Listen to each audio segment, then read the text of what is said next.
Buongiorno, questa mattina non parleremo e non racconteremo il libro perché abbiamo tantissimi ospiti, anche temi molto importanti che ci riguardano. Vi ricordate che abbiamo parlato di nucleare, di fotovoltaico? Io nominavo sempre il professor Pier Enrico Zani e dicevo lo faccio ritornare in trasmissione, sentirete cosa dice, perché la politica veramente dice che il nucleare ormai è cosa fatta, che non ci sono problemi, che fra poco partirà, magari anche a Venezia, perciò sentiremo, questa volta ce l'abbiamo, il professor Enrico Zani, fisico, che non finirò mai di ringraziare per come spiega le cose. Forse qualche politico dovrebbe ascoltare di più, visto che ha studiato fisica. Ecco, e sentiremo dalla sua voce invece cosa dice il professor Zani, perché è una cosa che riguarda tutti. E soprattutto quando paragonano l'Italia, la Germania e la Francia, io dico sempre, professore, non è la stessa cosa, e poi il professore spiegherà. E lo spiegherà chi? Ad Alessandro Beneguzzo, vice sindaco di San Donà di Piave, Lega, perciò è qui con noi anche Alessandro Beneguzzo. Saluto anche Giacomo Coladon, presidente MOM. Grazie presidente anche a lei di essere qui, perché penso sia un tema che veramente è molto importante anche per lei, sentire cosa dirà il professor Zan, visto un'alternativa alla mobilità. Allora, professor Zani, cosa ci dice, cosa ci racconta? Allora, nucleare non c'è più problema, piccole cose, ma si possono fare. Prego, professore. Ma a parte che mi sente bene? Sì, benissimo, professor Zani. A parte che io sono un fan del fotovoltaico, perché ormai è 47 anni che lavoro nel fotovoltaico, celle. Adesso mi dedico a grossi impianti in città. Però il nucleare, cioè in effetti il nucleare si può fare, però bisognerebbe spiegare ai cittadini cosa significa. Io faccio un esempio direttamente per la mia città, Genova, poi ciascuno sa dalla propria città.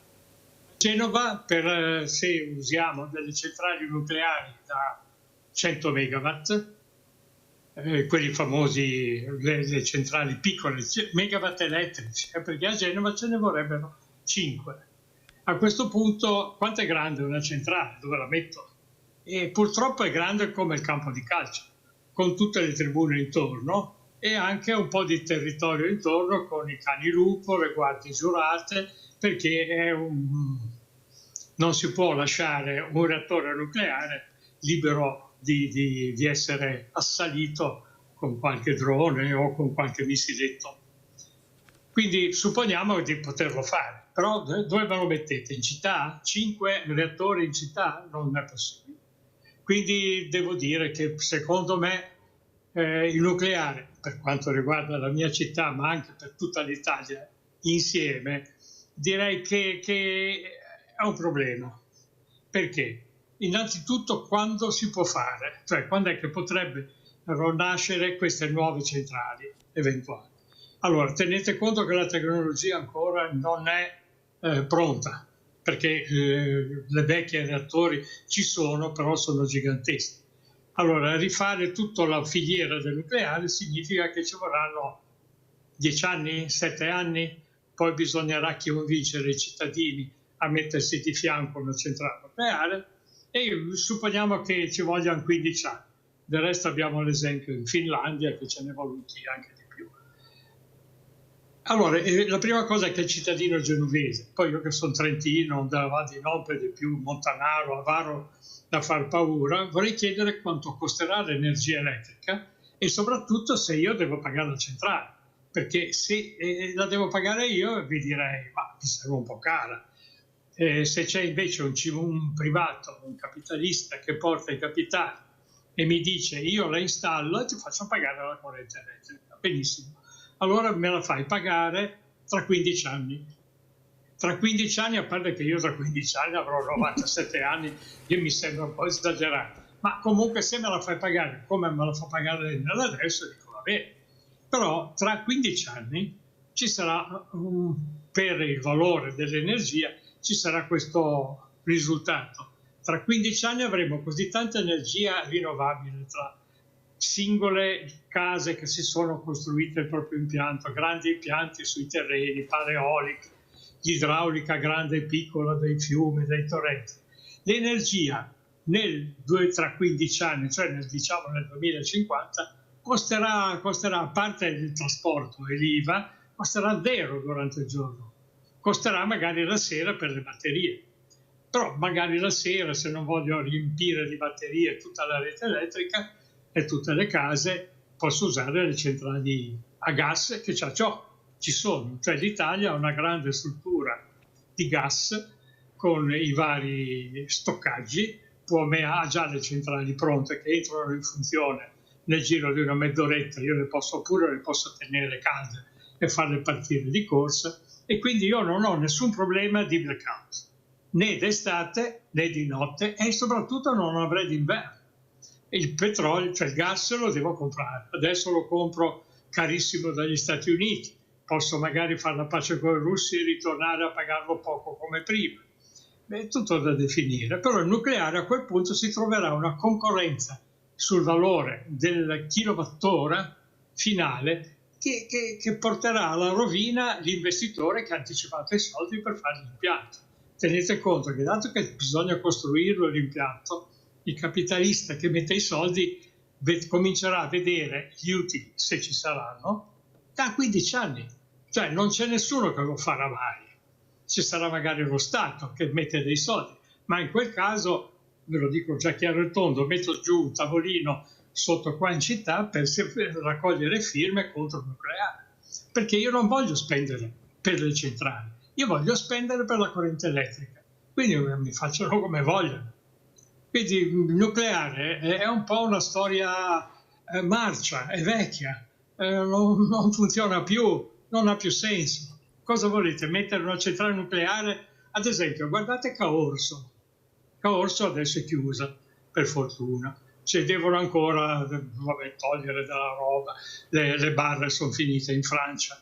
Però se per caso c'era un incidente a Caorso, noi rendevamo radioattivo tutto il Po fino alla sua fine nel mare Adriatico. Mi sembra una cosa sensata. Fermo, professor Zani, sentiamo anche il vice sindaco Alessandro Meneguzzi come commenta le parole di questo fisico che ha spiegato anche molto bene cosa vuol dire nucleare. Allora, noi abbiamo naturalmente un problema di produzione energetica, nel senso che il costo dell'energia per le nostre aziende e per le nostre imprese, io faccio un discorso prettamente economico, è notevolmente più alto rispetto a quello che hanno i nostri concorrenti, anche gli stessi paesi europei.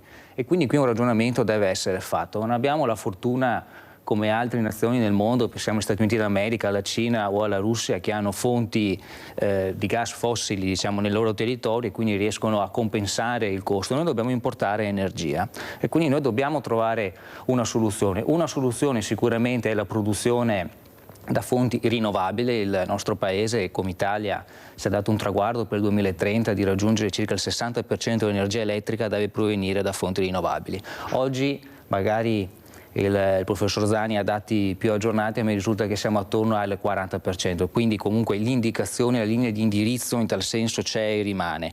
La stessa Unione Europea fissa il 40% di produzione, però non soltanto elettrica, cioè produzione energetica, quindi anche per quanto riguarda la movimentazione per esempio delle automobili, il 40% deve provenire da fonti rinnovabili, quindi l'indirizzo su quella fetta c'è e di andare sulle energie rinnovabili. Ovviamente bisogna fare anche i conti, nel senso con lo smaltimento eventualmente dei pannelli fotovoltaici, non è che sia tutto assorbibile dal punto di vista ambientale. Abbiamo per esempio il caso dell'agrivoltaico che succede per esempio nelle mie zone, il grande progetto di ettari, di poco più di un centinaio di ettari nella zona di anche a Rosà.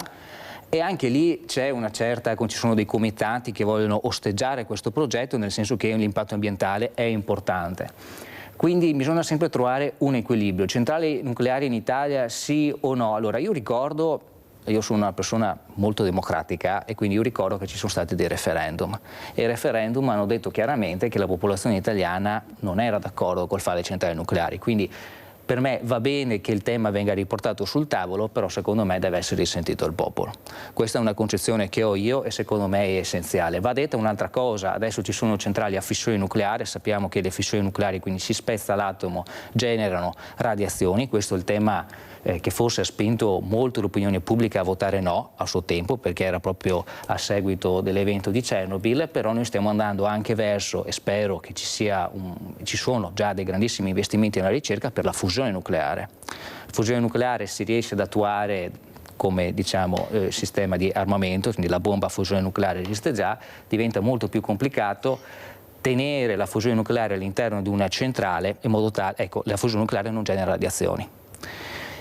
Stiamo lavorando su questo, c'è un progetto europeo, ma non solo europeo, si stanno portando avanti anche gli Stati Uniti, ma anche la Cina, che è il progetto ITER in Francia, che sta proseguendo e vediamo un po' speriamo che diano dei risultati importanti. È una ricerca, quindi anche un po' una speranza, perché nel momento in cui riusciremo a raggiungere questo risultato noi avremo energia pulita, potrà contraddirmi il professore, però a me questo risulta perché radiazioni non ce ne sono.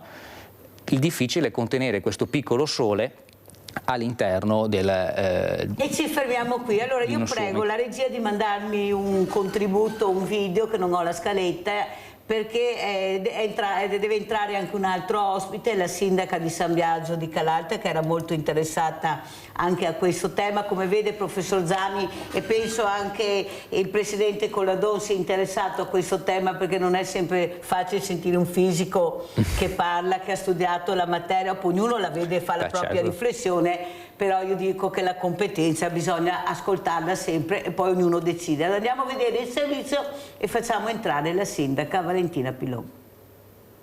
L'impatto visivo potrebbe essere molto forte, con una visibilità da gran parte della pianura veneta.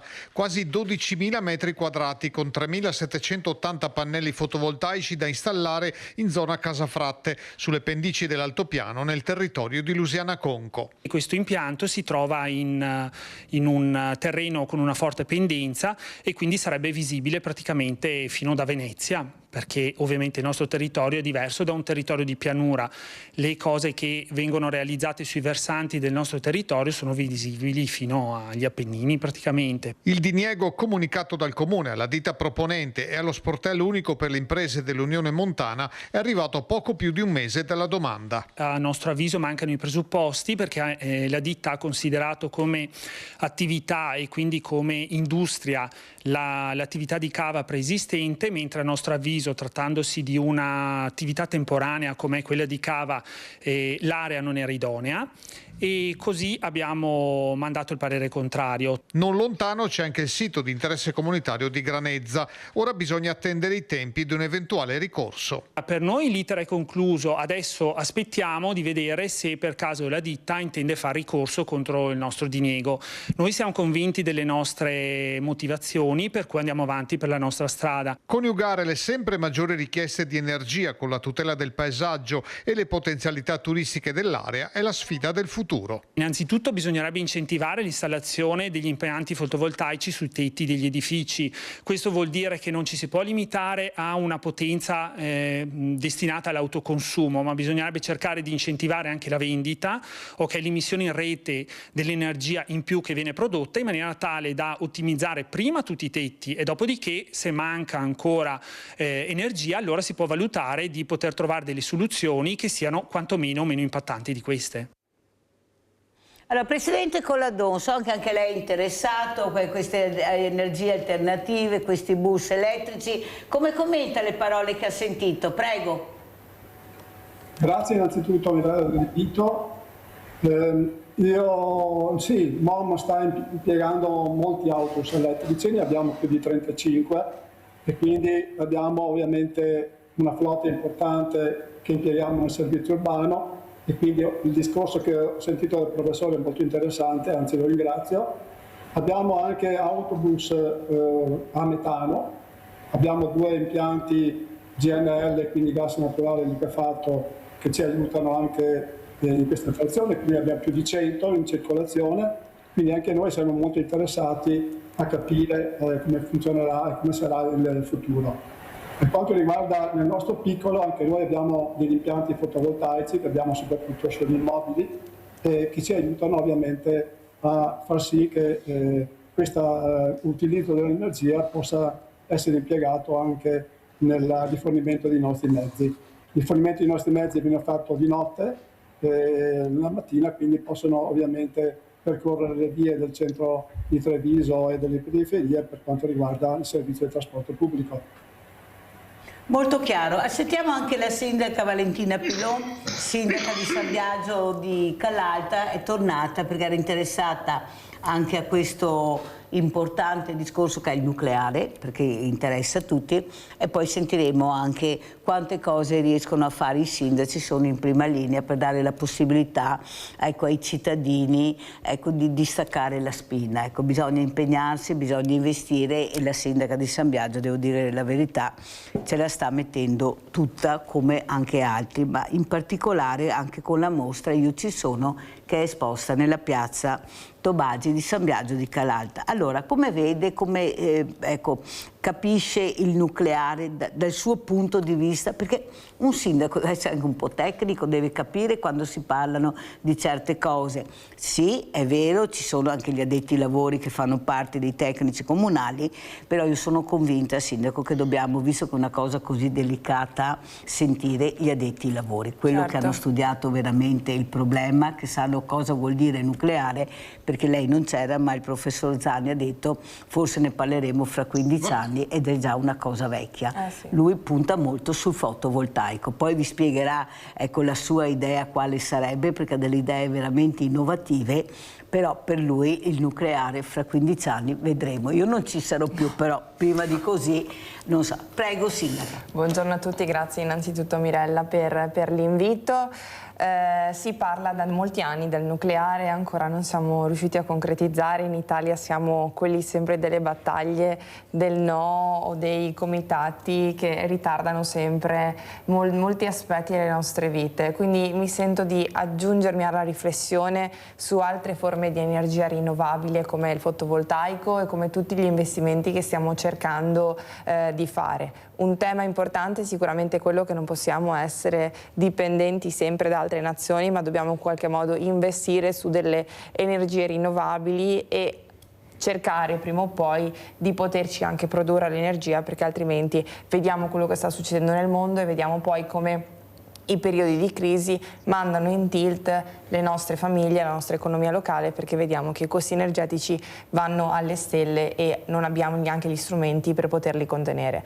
Ecco che allora diventa prioritario investire su tutti quegli impianti fotovoltaici, quindi in primis noi come amministrazioni pubbliche sui nostri edifici comunali, anche noi lo abbiamo fatto, abbiamo installato il primo impianto fotovoltaico proprio sul tetto di una scuola media, e anche cercare di farci promotori verso i cittadini, perché anche loro possono fare la loro parte installando nelle proprie abitazioni private appunto i pannelli fotovoltaici. Un altro passo che abbiamo fatto è quello di essere parte della comunità energetica. Noi abbiamo aderito alla comunità energetica di Bacino Priula, però credo che questo non sia solamente un segnale a livello economico-finanziario, perché siamo ben coscienti che far parte di una comunità energetica significa fare la propria parte in ambito sociale, nel senso l'obiettivo è quello di riuscire a mettere in rete l'energia e quindi c'è qualcuno che la produce, c'è qualcuno che la consuma, cerchiamo di ottimizzare quella che c'è. E poi tutto il tema di riuscire a conciliare fotovoltaico, agrivoltaico col tema paesaggistico, perché oggi una delle sfide è quella di riuscire in qualche modo anche a controllare questi maxi impianti che da un lato diventano fondamentali, dall'altro lato però vediamo bene che in alcuni casi stanno deturpando il territorio, e qui ovviamente i comitati sono più che leciti e legittimi, nel senso che stanno facendo la loro azione per portare avanti le istanze non solo dei cittadini ma di una comunità più ampia che poi ovviamente vive il territorio della Regione Veneto in un senso più ampio. Quindi... Lei non c'era, sindaco, infatti il professor Zani aveva puntato anche su questo, chi andrà a abitare vicino a una centrale nucleare e la pericolosità di questa centrale, perché quando si parla io dico che dobbiamo anche stare attenti, certo, perché abbiamo una vita sola, non è che poi possiamo riprenderci la vita. Professor Zani, come commenta quello che ha sentito dai miei ospiti? Prego. Sì. Aggiungo alcuni dati. In Francia è stata fatta una legge che obbliga che tutti i parcheggi di automobili siano coperti da impianti fotovoltaici. Questo è in Francia, la patria del nucleare. In più, quindi Elena, un obbligo specifico. Quindi chiunque abbia un parcheggio se lo deve coprire con i pannelli fotovoltaici e mettere l'energia in rete. Secondo il Consiglio di Stato ha emesso una sentenza da poco che dice che i pannelli fotovoltaici fanno parte dell'architettura delle case e del paesaggio. Del paesaggio non c'è scritto, però delle case, degli edifici, io abito a Genova, quindi posso mettere i pannelli sui tetti anche se li vedo dalla strada. Non posso più dire che è brutto, che fa schifo, perché lo dice già il Consiglio di Stato. C'è stata una sentenza da poco che quindi nessuno si può opporre. Certo che se metto i pannelli su una chiesa barocca direi che mi si sconvolgono le budella, ma comunque è quello il problema. Quindi facilmente il fotovoltaico può essere distribuito su tutti i capannoni, su tutti i parcheggi, su tutte le case e se necessario anche qualche grande impianto dove sotto ci posso mettere le pecore e fare il pecorino, come succede in Toscana e in altri impianti italiani. Non vedo nessuno scandalo. Sarà che io i pannelli fotovoltaici sono come i napoletani, ogni scarrafone è bello, mamma sua. Io li ho fatti, li ho costruiti, progettati, installati. Pensate che in questo momento, poi mi immagino le battaglie che dovrò sopportare, sto progettando un impianto da 3,5 MW in città, su una scuola gigantesca che sta per nascere. C'è un terreno industriale abbandonato che attualmente è erbacce e ci sono le volpi dentro, tanto per dare un'idea di quanto è abbandonato, e questo diventerà un centro educativo coperto da pannelli fotovoltaici, 3,5 MW. Con quelli possiamo fare 3 grandi comunità energetiche e con quello dare un po' di energia di pomeriggio, di giorno, quando produce l'impianto, alle varie famiglie locali del quartiere di Certore. Ora vediamo come va a finire. So già che ho degli amici ambientalisti che mi diranno ma i pannelli... Purtroppo il Consiglio di Stato ha già deciso. Quindi i pannelli si possono guardare. Non è... Quindi... una cosa volevo per la sindaca di Calalto. Di San Biagio. Io insieme a Gisulfo Bacini ho fatto la prima fabbrica fotovoltaica italiana. Bacini all'epoca mi ha fornito le macchine e io ho fatto la prima fabbrica qua a Genova e nel Salto. Quindi sono legato a San Biagio per motivi storici ormai. Senta, professor Zanni, anni. Devo correre perché siete in tanti, ma devo fare questa domanda.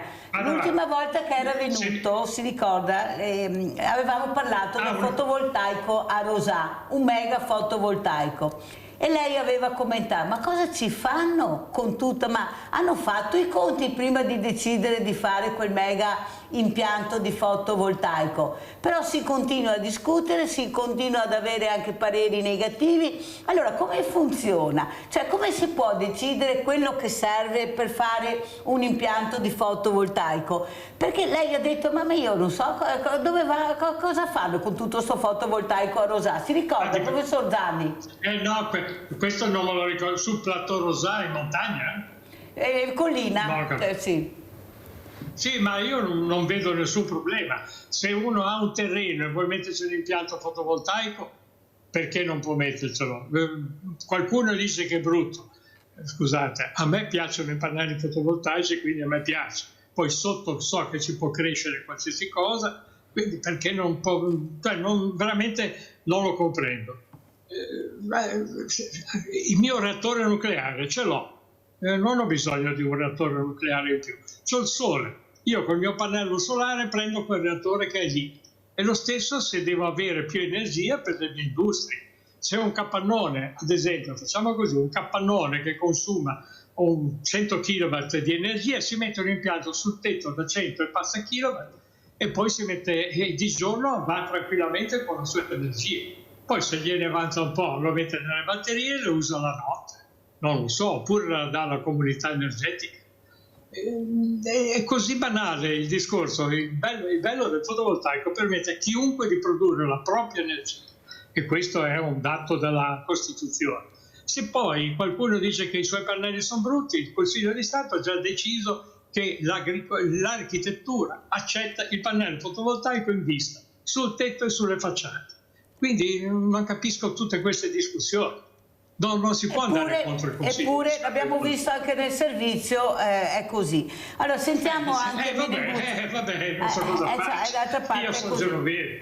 Meneguzzo, allora sentiamo anche il vice sindaco Meneguzzo di San Donà di Piave. Sì, è corretto la riflessione che fa il professore relativamente al Consiglio di Stato, capire ciò che è bello, ciò che è brutto, ma è anche vero che il Consiglio di Stato dà una interpretazione, scusate il termine, della norma. La politica è fatta per cambiare le norme, quindi se domani mattina abbiamo la maggioranza dei cittadini italiani che ci dicono noi non vogliamo più i fotovoltaici perché riteniamo un giudizio soggettivo che sia brutto, poi la politica si muove per cambiare la norma e a quel punto il Consiglio di Stato cade. Quindi forse la riflessione la facciamo adesso dal punto di vista politico. Il tema del fotovoltaico dal mio punto di vista deve esserci una sorta di priorità.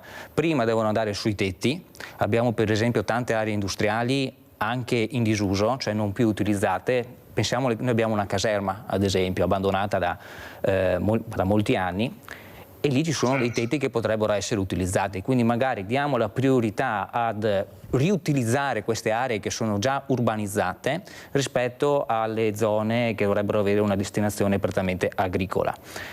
Poi la questione della paesaggistica infatti si è sollevata perché tutti sono un po' nostalgici e quindi tutti vogliono vedere il territorio che non cambia. Questa è una realtà nostra assolutamente condivisibile. Nel piatto metto anche il fatto che dobbiamo stare attenti a passare i territori agricoli a produzione energetica, perché domani mattina salta fuori probabilmente un problema alimentare. Quindi dobbiamo trovare, secondo la parola d'ordine, è equilibrio. Dobbiamo trovare una formula di equilibrio che riesca a gestire il problema energetico, il problema alimentare, il problema paesaggistico. E qui naturalmente chi è che deve risolvere il nodo dovrebbe essere la politica, sentendo naturalmente tutti gli attori, i cittadini e le imprese. Magari fosse così. Beh, è vero. Magari fosse così, magari. Allora, Coladon, Presidente Coladon, lei come commenta? Prego. Io sono d'accordo con il professore, noi stiamo andando in questa direzione qua. Abbiamo anche noi, abbiamo necessità anche noi di energia perché abbiamo più di 30 autobus elettrici e quindi il fotovoltaico nei nostri siti è un aiuto, anche se non soddisfa completamente il nostro bisogno, però ci aiuta molto. Quindi anche noi siamo d'accordo che il fotovoltaico in questo momento è quello che ci dà l'energia per far sì che questi 30 e più autobus che abbiamo elettrici possano avere un'energia diretta e quindi autoprodurre la nostra energia piuttosto che ricorrere sempre all'esterno. Adesso vi porto a Vicenza, andiamo a vedere piramidi fotovoltaico, andiamo a sentire, a vedere e poi commentiamo con i nostri ospiti.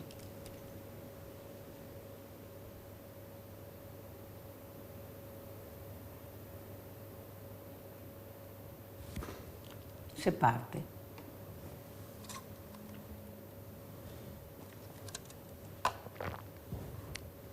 Allora, intanto che parte, Sindaca, cosa dice lei, quello che ha sentito, l'importanza di conoscere, di essere preparati? Vedi, io sono dell'idea, Sindaca, e lo dico molto spesso, che quando fate le giunte ci dovrebbero essere, come ci sono le quote rosa, le quote verdi, le quote arancione, le quote gialle, cioè tutti i colori di persone competenti. Tocco quel tema, devo avere persone competenti che conoscono quel tema. Poi ognuno facciamo le proprie riflessioni. Però penso che la gente studia per imparare, per dare anche delle risposte un domani che sono molto importanti. Non è che su temi così delicati la politica, e sappiamo anche com'è, faccia uscire l'asso dalla manica e può sapere tutto. Bisogna ascoltare, fare le proprie conclusioni, però io sono convinta che la ricerca, la scienza e la tecnologia, se siamo diventati così bravi, è merito di persone che hanno studiato e ci hanno dato la possibilità di capire cos'è la ricerca, la scienza e la tecnologia. Prego, Sindaca. Vabbè, io condivido e penso anche che oggi ci sia una grande sensibilità sotto il profilo ambientale, nel senso che ci stiamo rendendo conto tutti di come ci sia un cambiamento climatico in atto e questo sicuramente in parte è comportato anche da delle azioni dell'uomo che che in un qualche qual modo in un tempo non hanno prestato abbastanza attenzione al tema. Ecco che allora anche oggi negli interventi edilizi urbanistici si mettono delle prescrizioni per salvaguardare proprio il tema del verde, il tema degli alberi, piuttosto che dell'evitare isole di calore o delle spianate, ecco, di asfalto. Dall'altro lato, per quanto riguarda il fotovoltaico, io condivido che debbano esserci delle priorità di intervento per cercare di salvaguardare al massimo il nostro territorio e soprattutto per evitare quel, diciamo così, indiretto consumo di suolo, nel senso che è vero che rimangono delle aree prettamente agricole, però se ovviamente interveniamo con del fotovoltaico, chissà se mai il fondo agricolo sarà mai ripristinato. Ecco che in questa partita entra in gioco il tema del fotovoltaico, dell'agrivoltaico, scusate, come dicevamo prima, magari sotto ci possono essere non so, un pascolo di qualcosa, piuttosto che probabilmente, forse anche a San Biagio ne partirà uno non fra molto tempo, ecco, dove verranno installate appunto delle arnie, quindi il tema dell'apicoltura, il tema delle piante mellifere, piuttosto che degli alberi appunto per la produzione, ecco, di miele. Quindi io credo che riuscire a conciliare l'ambito energetico con l'ambito paesaggistico, ambientale e agricolo sia fondamentale oggigiorno, però siamo tutti consapevoli che il tema dell'energetico oggi non si possa sottovalutare, perché lo vediamo anche in queste giornate molto calde in cui ci sono condizionatori, macchinari refrigeranti, insomma, che vanno, c'è un grande fabbisogno energetico e ci sono dei blackout importanti, quindi dobbiamo renderci conto che oggi c'è un'emergenza energetica da risolvere e quindi non possiamo sottrarci a degli investimenti in questo campo. Sento il professor Zani che freme, poi devo aprire il centralino, sino al nostro povero Rinaldo è là. Prego, professore. Allora, tanto per riguardare il discorso dei blackout attuali, è in gran parte collegato al fatto che le reti elettriche, che sono in sviluppo continuo da parte delle aziende di Stato, sono, non dico in ritardo, ma non sono, come si dice, progettate per un richiamo di energia così elevato, quindi si scaldano in fili, in poche parole, e le cabine elettriche possono anche andare in overtensione e chiudere. Però poi si sta lavorando molto, so che stanno spendendo circa 18 miliardi di euro per costruire delle reti nuove, potenziarle anche via mare, per portare energia dal sud Italia, dove il fotovoltaico produce circa il 20% più che nelle vostre regioni, e quindi bisogna investire, come ha detto la sindaca, c'è da fare. Riguardo all'agrivoltaico, vorrei farvi notare una cosa che, ad esempio, passando in Sicilia, ero stato molto in Sicilia a vedere, ho lavorato nella fabbrica di pannelli solari dell'Energy di Catania, quella grande. Girando per la Sicilia ho visto che durante l'estate tutti i filari dei vigneti venivano coperti con dei fogli di plastica. Allora mi sono fermato a chiedere e mi hanno detto: ma noi lo facciamo perché sennò c'è troppo sole e ci scoppiano i grani d'uva. Allora, un buon agrivoltaico, esattamente messo sopra i filari, produce energia, toglie un po' del sole di mezzogiorno, che è terrificante, e lascia passare quello delle ore mattina e sera, e potrebbe servire sia per l'agricoltura, cioè per le vigne, sia per fare energia. Quindi, tra parentesi, un'ultima cosa, si parlava prima dello smaltimento. Guardate che pannelli solari, attualmente ce n'è pochi da smaltire, quindi non è un business, però già adesso ci sono delle aziende che prendono i pannelli, li spaccano e tirano fuori la graniglia di vetro pulita, argento, rame, alluminio, di cui sono composti i pannelli. È un riciclo, non dico totale, sarà il 95%, e sono aziende italiane. Una è nel vostro territorio. Sì. Quindi sappiate che il riciclo è un business, basta, non è un problema. Riciclatevi una centrale nucleare, per favore, così poi ne parliamo. Abbiamo Rinaldo da Venezia, vai Rinaldo. Ciao Mirella. Ciao. Veloce Rinaldo, mi raccomando. Va bene. Allora, le centrali nucleari, voi altri non vi ricordate più di Chernobyl. Chernobyl 50 anni fa era distrutto mezza Europa, va bene, anche in altri qua nel Veneto. Pensa che le verdure di foglia che era fuori qua in Veneto di buttare via tutte perché non si poteva mangiare. È un deserto ancora a Chernobyl, va bene, dopo 50 anni, è un deserto completo. Da ragione il professore, va bene, ma ricordiamoci che il mondo non va nemmeno per questa cretinata qua, perché ne devono passare tante di peso, una soluzione io trova e la gente adesso non c'è più gnocca come una volta, c'è tutta la gente e dopo bisogna che risolva il problema e la gente che conosce il problema, gente come il professore, noi altri parliamo e innanzitutto c'è un problema del domandare di queste centrali anche al popolo, perché non sono i politici, perché i nostri politici non sono in grado di risolvere questo problema. Avremo ministri che dà il diploma di zero, va bene, e i ministri, cosa vuole che risolva? Si dà quindi elementari di peso e mi. Bisogna che chi vede del mestiere e senz'altro questo problema lo risolve ora. Le nostre parole non contano niente, perché questo è un problema posato nel denaro, i soldi, perché l'energia elettrica che viene consumata da tutto quello che è fabbriche, industria che non vedrà, perché una volta ci scaldavamo col carbone, con i ferri caldi, adesso dove basta così adesso Rinaldo, perché devo andare avanti. Comunque la tua opinione l'hai espressa, grazie Rinaldo, devo andare avanti perché è un tema che mi interessa tantissimo, ve l'avevo promesso, però dobbiamo parlare anche gli addetti ai lavori, se no non andiamo fuori. Adesso vi porto a Venezia, andiamo a vedere nucleari, Pichetto, Stefani, Venturini, andiamo a sentire.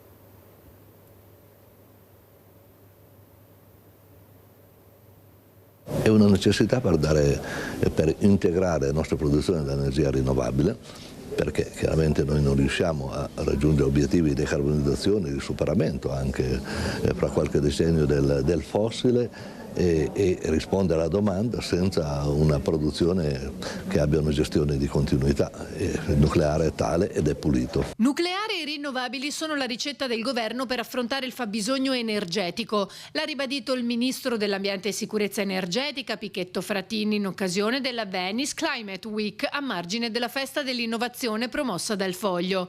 Su Porto Marghera però il ministro non si è sbilanciato. Io non mi fermerei in questo momento alla valutazione a Porto Marghera o altre localizzazioni. Noi naturalmente definiremo quelle che sono le procedure di permessi, con quelle che sono le modalità di individuazione delle aree. Poi in questo momento il dire se è Porto Marghera, Mestre o Torino o Milano o Napoli mi sembra un po' affrettato. Decisamente affrettato per il sindaco Venturini, che però ribadisce la necessità di puntare sulle rinnovabili. Penso che se ne discuterà tra 15 anni, quindi non mi fascerei la testa oggi. Diciamo però che l'Italia ha un disperato bisogno di approvvigionamenti di energia elettrica a basso costo. La vera competitività industriale su certi tipi di produzione, e lo vediamo insomma nella produzione ad esempio del plexiglass, dell'acciaio o di materie prime di base, ecco, passa da un'energia a basso costo. La Spagna ce l'ha, altri territori ce l'hanno,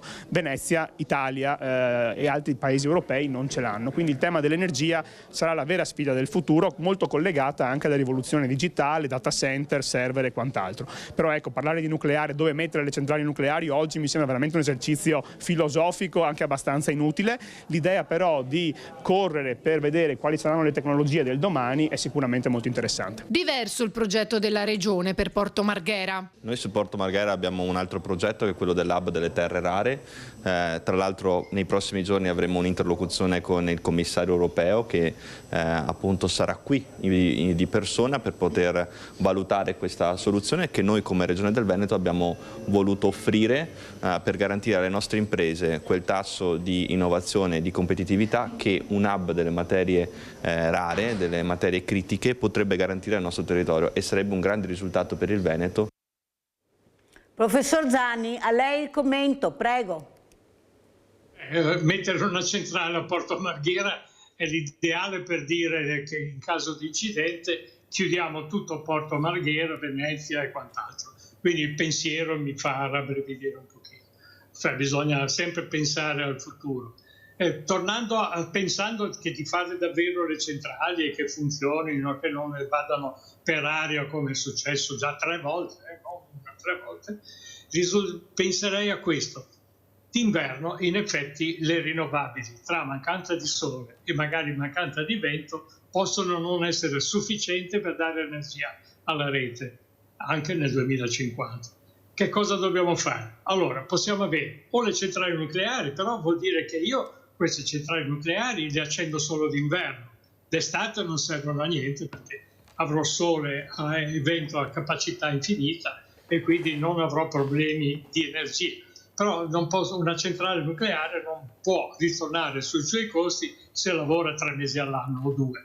Quindi lasciamo un po' discutere. Abbiamo però in Italia, forse tutti lo dimentica, abbiamo già gli stoccaggi in sottoterra, abbiamo le centrali turbogas, abbiamo i tubi che arrivano dai vari paesi del mondo che ci portano il gas. Usiamo quello, almeno che possiamo, per risparmiare. Facciamo la pace con i russi così, invece di comprare dagli americani che ce ne vengono a 4 volte tanto. E tutto questo, qui sì che deve intervenire la politica, ma bisogna avere il coraggio di dire non facciamoci prendere per i fondelli. Piccolo particolare, vi dico com'è la Cina, perché forse voi dalla Cina è lontano, non so se qualcuno di voi è andato in Cina. Io sono andato diverse volte. Attualmente la Cina è comandata da un tale Xi Jinping che vi ricorda un ingegnere. E sappiate che nel comitato centrale il 20% sono laureati in ingegneria e in fisica.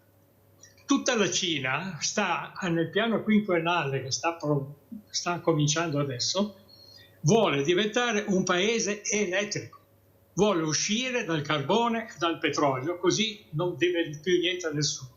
Diventa un elettrostato. Ci sono 43 progetti in costruzione o in progetto per portare energia dal nord della Cina verso il sud dove ci sono le grandi industrie. Sono degli elettrodotti da 1,5 milioni di volt, lunghi 2000 chilometri, 43 progetti. La Cina tra 5 anni non importa più niente o poco, è quello che vuole fare. E noi dobbiamo ancora stare qui a discutere nucleare, le madonne, ma cosa ce ne frega? Abbiamo già tutto in casa, abbiamo il sole, il gas coi tubi, le centrali le abbiamo già fatte, i depositi ci sono, i tubi nelle varie città, ci sono, tutta l'Italia è cablata, basta, siamo a posto. Lavoriamo per aumentare la possibilità di usare le reti elettriche, in maniera da caricare anche le auto elettriche e tutto quanto. Io ho comprato un'auto elettrica, tanto per dirlo, io spendo un terzo di prima. E da buon genovese ho detto, cavolo, devo fare 2 conti, cavolo. Io lo carico con la colonnina qua di fronte e ci risparmio un 70, 60, 70% a seconda dell'ora. Quindi, professor Zani, che la sindaca ha un bambino bellissimo che si chiama Vittorio. Sa cosa ho chiesto intanto che andava il servizio? Il futuro dei bambini, dei giovani, ci pensiamo, perché diversamente giovani, come ha detto lei, fra 15 anni chissà come sarà, ma può darsi che magari trovino qualcosa che viviamo per sempre, magari io dico, io sto così bene qua, non lo so voi, ma nonostante tutto io sto bene. Però veramente il futuro di questi bambini, sono loro, cioè l'ambiente, già l'abbiamo abbastanza rovinato di più, cioè cosa lasceremo a loro? Bisogna pensare prima di creare alternative che a detta degli esperti sono già superate, ma possiamo puntare su altro. Prego, sindaca. No, beh, io condivido quanto espresso dal professore, anche perché non molto tempo fa su un'altra trasmissione vedevo un servizio sulla Cina, su quanto sta investendo sui pannelli fotovoltaici e proprio sull'obiettivo a cui sta puntando di diventare completamente autonoma da un punto di vista energetico, e quindi credo che su quella strada dovremmo anche noi muoverci. Anche a casa mia ho un impianto fotovoltaico e noi praticamente riusciamo a produrci insomma in toto l'energia, quindi se ognuno di noi incominciasse a fare questo e poi anche ad investire sull'auto elettrica, è chiaro che forse cambiano anche i fabbisogni, e quindi a fabbisogni cambiati si fanno anche dei ragionamenti diversi.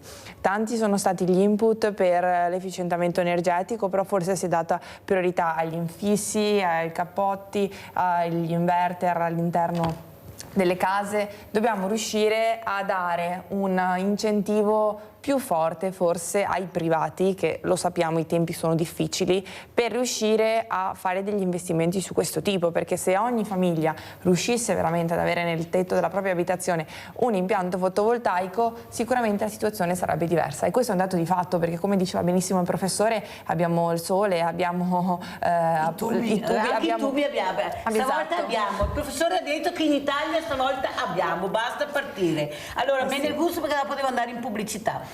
Ma secondo me è vero, dobbiamo consegnare ai nostri figli un mondo migliore rispetto a quello che abbiamo ricevuto dai nostri padri. Dobbiamo anche ricordarci, dobbiamo dare forza al nostro sistema industriale e produttivo. Quindi un indirizzo politico, ok, la produzione energetica, ma inevitabilmente anche quello di ridurre il più possibile il costo dell'energia per le nostre imprese.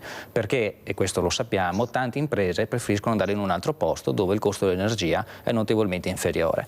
Dobbiamo fare un ragionamento che questo diventa quasi esclusivamente tecnico, perché noi possiamo dire siamo d'accordo con il nucleare, siamo d'accordo col fotovoltaico, eccetera, eccetera, però alla fine i conti sono quello che comandano. Perché l'ingegneria, prima si diceva pochi ingegneri fanno politica, io sono ingegnere e quindi a me piacciono molto i numeri perché i numeri sono oggettivi, non possono cambiare a seconda della persona, quello sono e quello rimangono, e c'è bisogno di fare quindi un'analisi prettamente tecnica ma con questo indirizzo politico: riduzione del costo dell'energia, preservazione del nostro paesaggio e naturalmente cercare di diminuire il più possibile la dipendenza dall'estero, perché alla prima crisi internazionale c'è stata prima la Russia, adesso c'è stata con l'Iran, abbiamo visto cosa è successo con i costi della benzina ed è un costo che noi paghiamo. Quindi giusto consegnare, avere come target la consegna dei nostri figli un mondo migliore, ma non è solo paesaggio, non è solo una corretta produzione energetica, ma è anche quello di consegnare ai nostri figli un mondo produttivo che funziona. Lucia da Padova, poi devo assolutamente andare in pubblicità. Vai Lucia. Pronto? Giulia, Mirella. Prego. Ciao Mirella, sono Giulia. Ah, Giulia sei, no Lucia, mi hanno detto Lucia, vai Giulia. Giulia, ciao Mirella, ciao. Buongiorno ai tuoi ospiti e specialmente al professore che faccio, adopero queste parole che ha detto, ma a cosa vogliono prenderti i fondelli? Mirella, abbiamo fatto un nucleare e eravamo brillanti con la mente, abbiamo detto di no, adesso ci riprovano, perché con quelle giornate di caldo che abbiamo avuto, sai quanta corrente hanno accumulato quelli che avevano il fotovoltaico? E poi Mirella, adesso non ho niente da discutere, invece di risolvere certi problemi tirano fuori anche il nucleare e ne hanno tanti da mettere a posto, Mirella, ma siccome adesso c'è il nucleare e poi Mirella vorrebbero mettere ancora il naso nel Vajont, Mirella, è una vergogna, Mirella, i morti che ci sono stati a cosa sono valsi, Mirella? Allora Mirella, io dico che abbiamo un'incompetenza a Roma, perché quel ministro là che è venuto a Venezia, da dove salta fuori? Non l'ho mai sentito parlare quel ministro là. Che sanno, come dici tu, che devono parlare con gli esperti, quelli che sanno, non sanno niente quelli che sono là a Roma, Mirella. Non vedi che mancano 2 anni e mezzo il Presidente della Repubblica, lo tirano fuori adesso, non hanno niente che poi c'è la signora Laiole, la mamma di quel disabili, quelli che come me, Mirella, se avessi avuto tutta la pensione di mio marito, sono 30 anni che è morto, ho una reversibilità, che devo rinunciare a tante cose, che se no non ce la faccio, e io non voglio mica. Grazie cara Giulia, grazie, ti ringrazio della telefonata, devo assolutamente andare in pubblicità.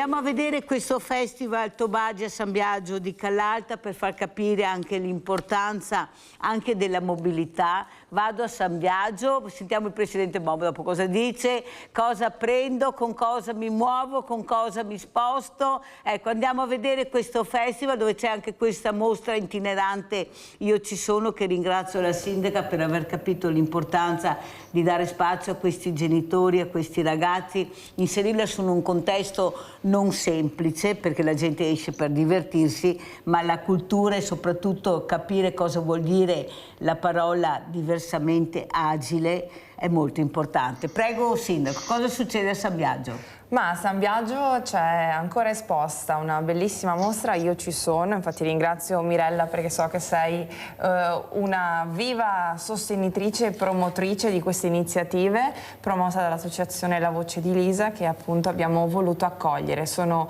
degli scatti di persone che con il loro volto vogliono esprimere emozioni, vogliono esprimere la loro personalità, vogliono esprimere la loro anima. Abbiamo appunto voluto, in accordo con il fotografo, installarla proprio qui perché è un luogo ben visibile dalla strada ed una piazza, quindi nel concetto di polis, luogo in cui le persone si incontrano e si ritrovano. E l'inaugurazione è stata proprio a ridosso del Tobagi Festival, perché appunto questo festival è un'occasione per tutte le età di ritrovarsi in piazza e quindi unire il divertimento a un momento anche di riflessione condivisa su un tema in cui ne abbiamo già parlato. Oggi si parla tanto di inclusione, ma se si parla di inclusione vuol dire che in questa società ancora qualcuno viene escluso. Ecco, noi dobbiamo cercare di superare invece questo tema e vivere in una comunità in cui tutti hanno le stesse possibilità. Dico questo perché purtroppo tante di queste famiglie oggi si trovano ad affrontare delle grandi sfide, delle grandi scalate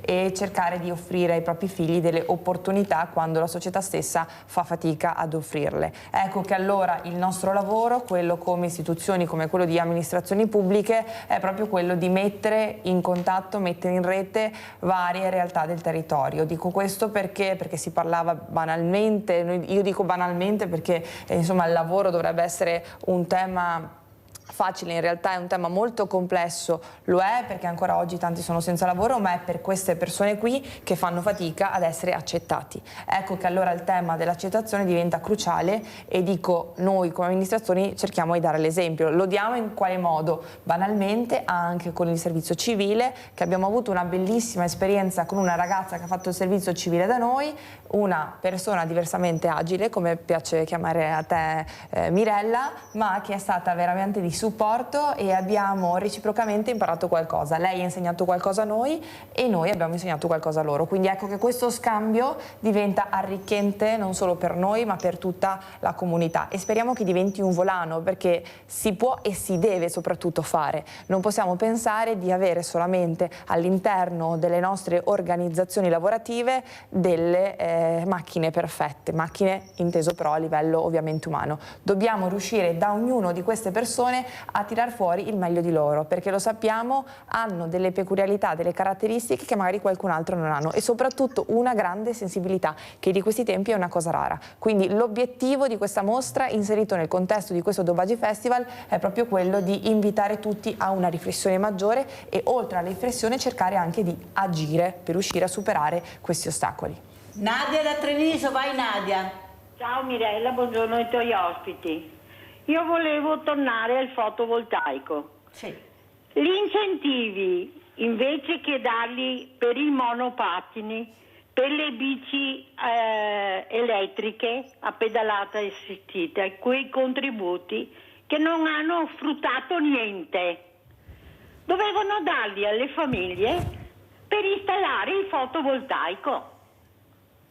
Allora trovavo un senso.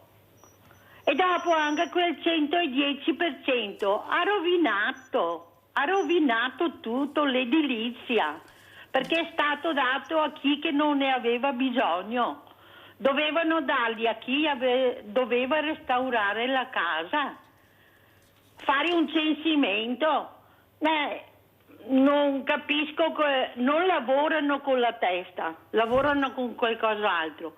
Dopo volevo dire, e sistemare queste TV, che adesso basta che venga un temporale o che sia troppo caldo, come stamattina non si vede niente, è sempre disturbato. Questi segnali che non... Anche queste cose fanno propaganda per questo e per quello, però sistemate le cose più principali. Grazie, arrivederci e buona giornata. Grazie cara Nadia. Presidente Coladon, cosa dice per quanto riguarda anche la mobilità, una mobilità sostenibile e soprattutto ecco, cosa ci riserva il futuro? Prego. Allora, noi stiamo andando verso una mobilità sostenibile, come ho detto prima, l'utilizzo di autobus elettrici in numero sempre maggiore ci porterà per esempio a garantire il servizio urbano di Treviso con autobus solo esclusivamente elettrici. La direzione è quella là, noi stiamo attrezzando anche i nostri siti per avere situazioni di questo tipo. Abbiamo anche l'alternativa, ovviamente l'autobus elettrico si può usare nell'urbano, più difficile a farlo nell'est urbano perché ovviamente l'est urbano ha necessità di avere una possibilità di autonomia molto più vasta e quindi abbiamo l'autobus a metano, ne abbiamo più di 100 come ho detto prima, quindi noi stiamo andando verso questa direzione qua. Noi siamo molto attenti all'ambientale, il fotovoltaico è una delle priorità che stiamo avendo, abbiamo già installato degli impianti e lo faremo anche per il futuro. Questa è la nostra direzione e questo è quello che faremo nel futuro. Un'altra cosa importante, anche questo trasporto a chiamata, come funzionerà? Ha avuto successo, non ha avuto successo? Sembrava una cosa molto importante ma non si è più saputo niente. Cosa ci dice Presidente? Allora, secondo me il trasporto a chiamata è il trasporto del futuro. Lo stiamo utilizzando in questo momento a Villorba con un successo veramente importante. Lo stiamo utilizzando a Vittorio Veneto e lo stiamo utilizzando anche a Montebelluna. Quindi sono 3 servizi che in questo momento vanno molto bene. La gente deve abituarsi a un servizio diverso dal tradizionale. L'abbiamo tentato anche a Treviso con scarsi risultati perché probabilmente serve più informazione, ma credo che il servizio a chiamata sia un servizio che nel futuro avrà un successo sicuro, è in uso in moltissime altre realtà, anche in altre città, e noi stiamo puntando molto su questa tipologia. Allora spieghiamo anche come funziona, visto che a Treviso è stato poco, ecco, ho capito, come funziona il servizio a chiamata di trasporto, Presidente? È un servizio che nell'ambito di un'area ben particolare può essere prenotato da parte dell'utente, può essere prenotato 7 giorni prima o mezz'ora prima, abbiamo il passaggio quasi al minuto dell'autobus, c'è un'app che consente all'utente di avere la certezza del passaggio del mezzo e quindi l'utilizzo e la tariffa è quella ovviamente in uso per servizio urbano e ripeto, a Montebelluna dove abbiamo introdotto il servizio da poco sta andando veramente in maniera eccellente e lo introdurremo anche in altre realtà perché credo che questo sia il futuro del trasporto pubblico. Sa Presidente perché l'ho invitata? Perché mi è venuta un'idea. Proprio facendo questa mostra ho visto la difficoltà dei diversamente agili di spostarsi. Non ho nessuno che mi accompagni, non posso guidare la macchina, non ho l'autobus o la corriera o il treno, non lo posso prendere. Perché, Presidente, non pensiamo a un trasporto per i diversamente agili a chiamata quando hanno bisogno, con una tariffa anche agevolata, in maniera che possono vivere una quotidianità come tutti gli altri? Si può pensare a una cosa del genere? Perché guardi che veramente io sono dell'idea che potremmo fare tante di quelle cose, il problema è che i diversamente agili non vengono invitati. Ieri ho sentito dei progetti bellissimi tra Zero Branco e altri comuni, ma non si sa niente, questi genitori non sanno mai niente, non sanno come spostarsi, i ragazzi non sanno come andare. Allora Presidente, cosa dice se buttiamo giù un progetto che possa rivolgersi un trasporto a chiamata per i diversamente agili a tariffa agevolata? Guardi che noi qualcosa l'abbiamo già fatto, l'abbiamo fatto con l'Auser, lei sa che l'Auser sono dei volontari che fanno trasporto con le macchine per le persone con disabilità. Noi abbiamo anche un accordo con l'Auser su alcune aree del territorio provinciale dove alcune persone possono prenotarsi, in qualche modo noi li trasportiamo ovviamente dal territorio che serve al punto che ha bisogno. Quindi qualcosa noi lo stiamo già facendo. Guardi che se non me lo dice io non lo sapevo mica sta roba dell'Auser, io ho avuto l'Auser, ma che ci fosse questa possibilità di farlo assieme alla mobile, lei lo sapeva, no. Sindaco? Lei lo sapeva? Ecco, noi non sappiamo niente, Presidente, vede che faccio bene a invitarvi. Noi lo facciamo in questo momento. Se abbiamo bisogno di dare informazioni maggiori lo faremo, ma comunque un accordo con l'Auser noi ce l'abbiamo.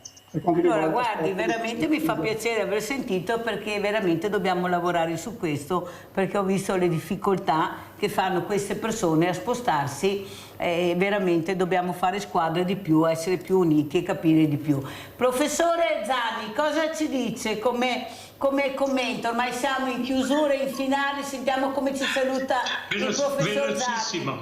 Velocissimo, vorrei che colui che ha parlato prima di me, che parlava del servizio per disabili o comunque con l'autobus a chiamata, che forse se sposiamo più tecnologia possiamo risparmiare del denaro, cioè prendere delle macchine robotiche che già ci sono, che vengono da sole, uno la chiama, naturalmente deve pagare, deve avere un codice di pagamento, la macchina viene, lui sale sulla macchina e dice alla macchina dove andare. Se poi magari la macchina, più che una macchina, è un furgone per disabili, meglio, ma è questa la strada.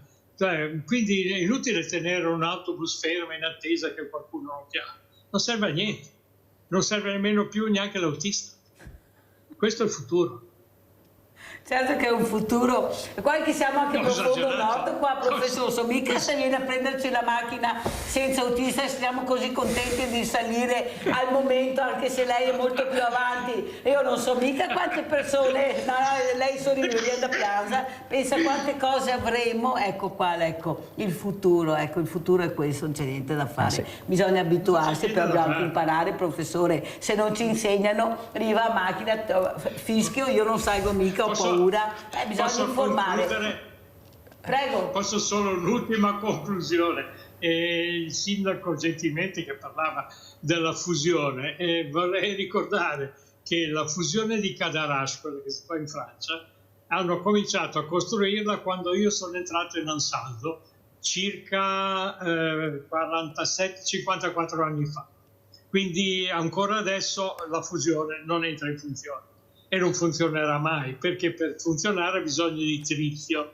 Il tritio è una variante dell'idrogeno che è rarissimo, costa 1 miliardo al chilo, qualcosa di quel tipo. Attualmente nel mondo ce n'è 1,5 kg. Quindi anche se riuscissero a fare la fusione poi gli manca il tritio. Quindi a parte che è una macchina così complessa che si rompe subito. Io ho fatto fabbriche, so cos'è un'azienda, lasci perdere, non ci sarà mai. E attualmente si divertono i fisici, miei colleghi, io sono un fisico, si divertono e riescono ad arrivare alla pensione giocando con la fusione. È una brutalità. Senta, professor Zani, le lo chiedo, però non so se vuole rispondere, ma lei il ponte sullo stretto di Messina come lo vede anche da cittadino italiano? Ci vedo un bel traghetto come già adesso. Cioè io non lo vedo proprio, cioè mi sembra uno spreco di denaro.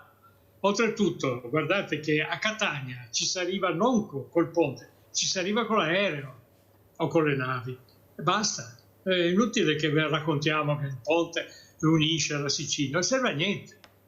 È il vostro Salvini, pardon, non è mio, che ci continua a giocare sopra, ma è uno spreco generale.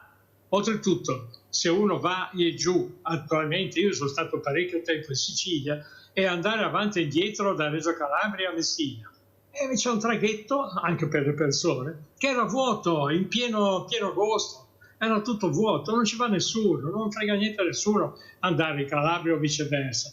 Quindi i camion vengono via nave, le persone via aereo a Catania, finito, cioè, parliamoci chiaro, cioè chi è che lo paga? Io non vorrei pagarlo.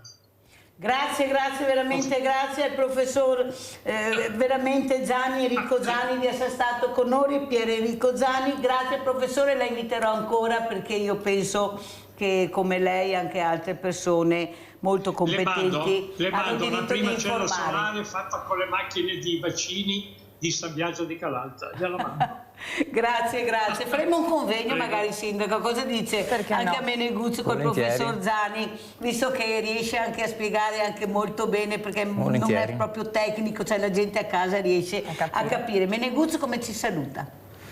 Qua abbiamo trattato tanti temi in questa ora, no? Anche molto interessanti. Mi permetta una battuta sul ponte sullo Stretto di Messina che esula un po' dal contesto fisico. Io tra l'altro sono ingegnere civile del resto, da ingegnere civile italiano sarei molto fiero di vedere invece un'infrastruttura del genere che sarebbe la più grande, il ponte a campata più grande del mondo nel nostro territorio, perché sarebbe un'eccellenza della nostra ingegneria e quindi a me piacerebbe vederlo. Poi su questioni economiche, se conviene farlo o non conviene farlo, io non entro nel merito perché non ho l'analisi costi-benefici che spero naturalmente il Ministero abbiano fatto, però su questo da ma giovane. sa perché noi siamo dubbiosi? Perché gli esperti dicono che siamo anche una zona sismica. Non so se ha visto cosa è successo in Venezuela, ma guardi, veramente io vorrei che questo ponte ci dicessero se va bene o non l'egittologo, ma persone veramente ingegneri, ecco, fisici, gente competente, perché poi lo paghiamo noi, sa, questo ponte, perciò i nostri soldi sono così delicati che è meglio sentire la competenza, con tutto il rispetto. Lei è un ingegnere, mi fa anche piacere. Do alcune informazioni, così per chiudere. I ponti hanno una capacità di resistenza sismica molto elevata. Di fatto vengono fatti, per esempio in Giappone, è un territorio assolutamente sismico, è stato fatto in Turchia, nel Bosforo, anche quello è una zona altamente sismica. Il primo ponte sospeso è quello di San Francisco, zona altamente sismica. Il vero punto interrogativo del ponte è l'aerodinamica, perché è il vento che dà delle spinte sussultorie che possono generare delle oscillazioni. Tanti ponti nel passato sono anche professor Zani, cosa dice a questo? Velocissimo? Parlo da Genova, dove è caduto un ponte con 43 morti dovuto a qualche ingegnere del cavolo. Non mi faccia parlare in francese, Ponte Morandi. perché veramente il Ponte Morandi è caduto per un temporale di acqua con la gente sopra e 43 persone sono cadute dal ponte con tutto quanto. Allora, quindi parlare di ponti bisogna primo fare un'analisi geologica. Io ho parlato con i geologi importanti e mi hanno detto di ricordarmi che a Messina c'è stato un terremoto che ha ucciso 80.000 persone nel 1908. Se vi va bene questo, se no fate un po' come cavolo volete. Se la Lega per motivi politici vuole fare un ponte in Sicilia e non in Veneto, non mi interessa. Spero di non pagarlo io. Grazie professor Zani, sindaca, ormai devo chiudere proprio, sindaca. No, perché è bella questa trasmissione, perché è vivace, no? Bisogna. È vero, Valentina Pilo, è vivace la trasmissione di Mirella, prego. No, io sono orgogliosamente di centrodestra, ma penso che se in questo momento storico quelle risorse le investissimo per la sanità pubblica saremmo tutti più contenti. E con questo mi fermo qui. E così abbiamo sentito le varie riflessioni dei miei ospiti, che ringrazio veramente tanto. Ho sentito, mi dico che a casa siete stati attenti di più, siete bravissimi, perché sentite cosa vi porto a casa, ecco, le varie riflessioni dove voi potete discutere. Ho sentito dalla Mirella Sveglia Veneti cosa hanno detto, adesso c'è appunto il nucleare e il ponte di Messina, vedremo cosa deciderete di fare. Pubblicità.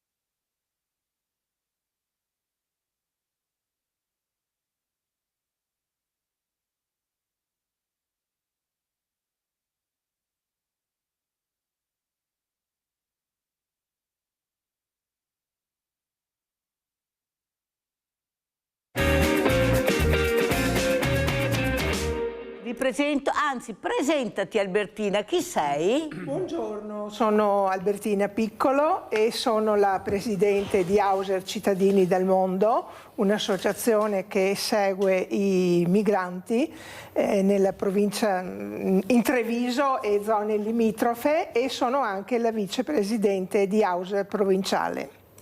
Avete capito? E poi abbiamo chi abbiamo? Si presenti, gentile signore.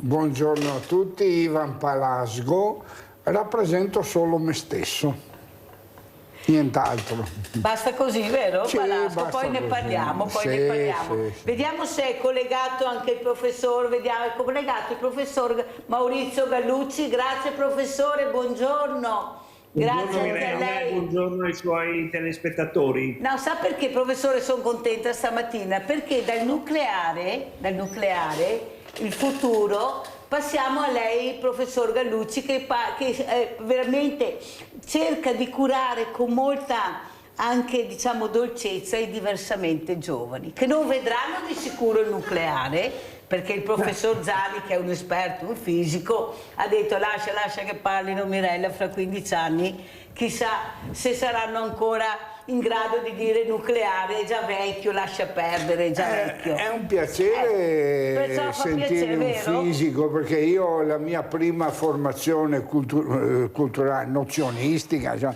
è tecnica, io sarei nasco come tecnico e quindi mi piacerà molto È già stato però il professor Zani, adesso abbiamo invece il professor Gallucci che si occupa di altro. Ecco, professor Gallucci, allora abbiamo sentito anche Albertina Piccolo, com'è la situazione per i diversamente giovani e soprattutto l'Alzheimer, questa terribile malattia che sta colpendo veramente persone molto giovani?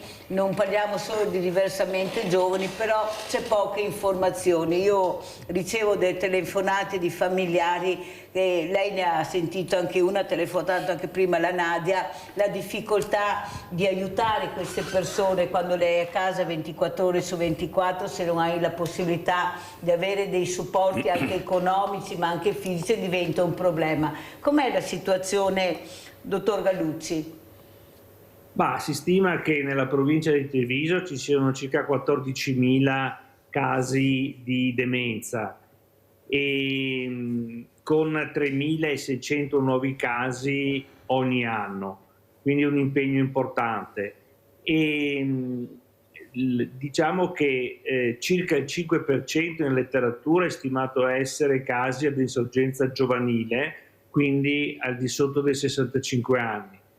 La percezione però, quella mia soggettiva, è che siano anche di più, quindi sempre più si notano dei casi ad insorgenza giovanile per forme di demenza che sono aggressive, più veloci, spesso riconoscono una natura anche genetica, quindi una familiarità e una predisposizione genetica.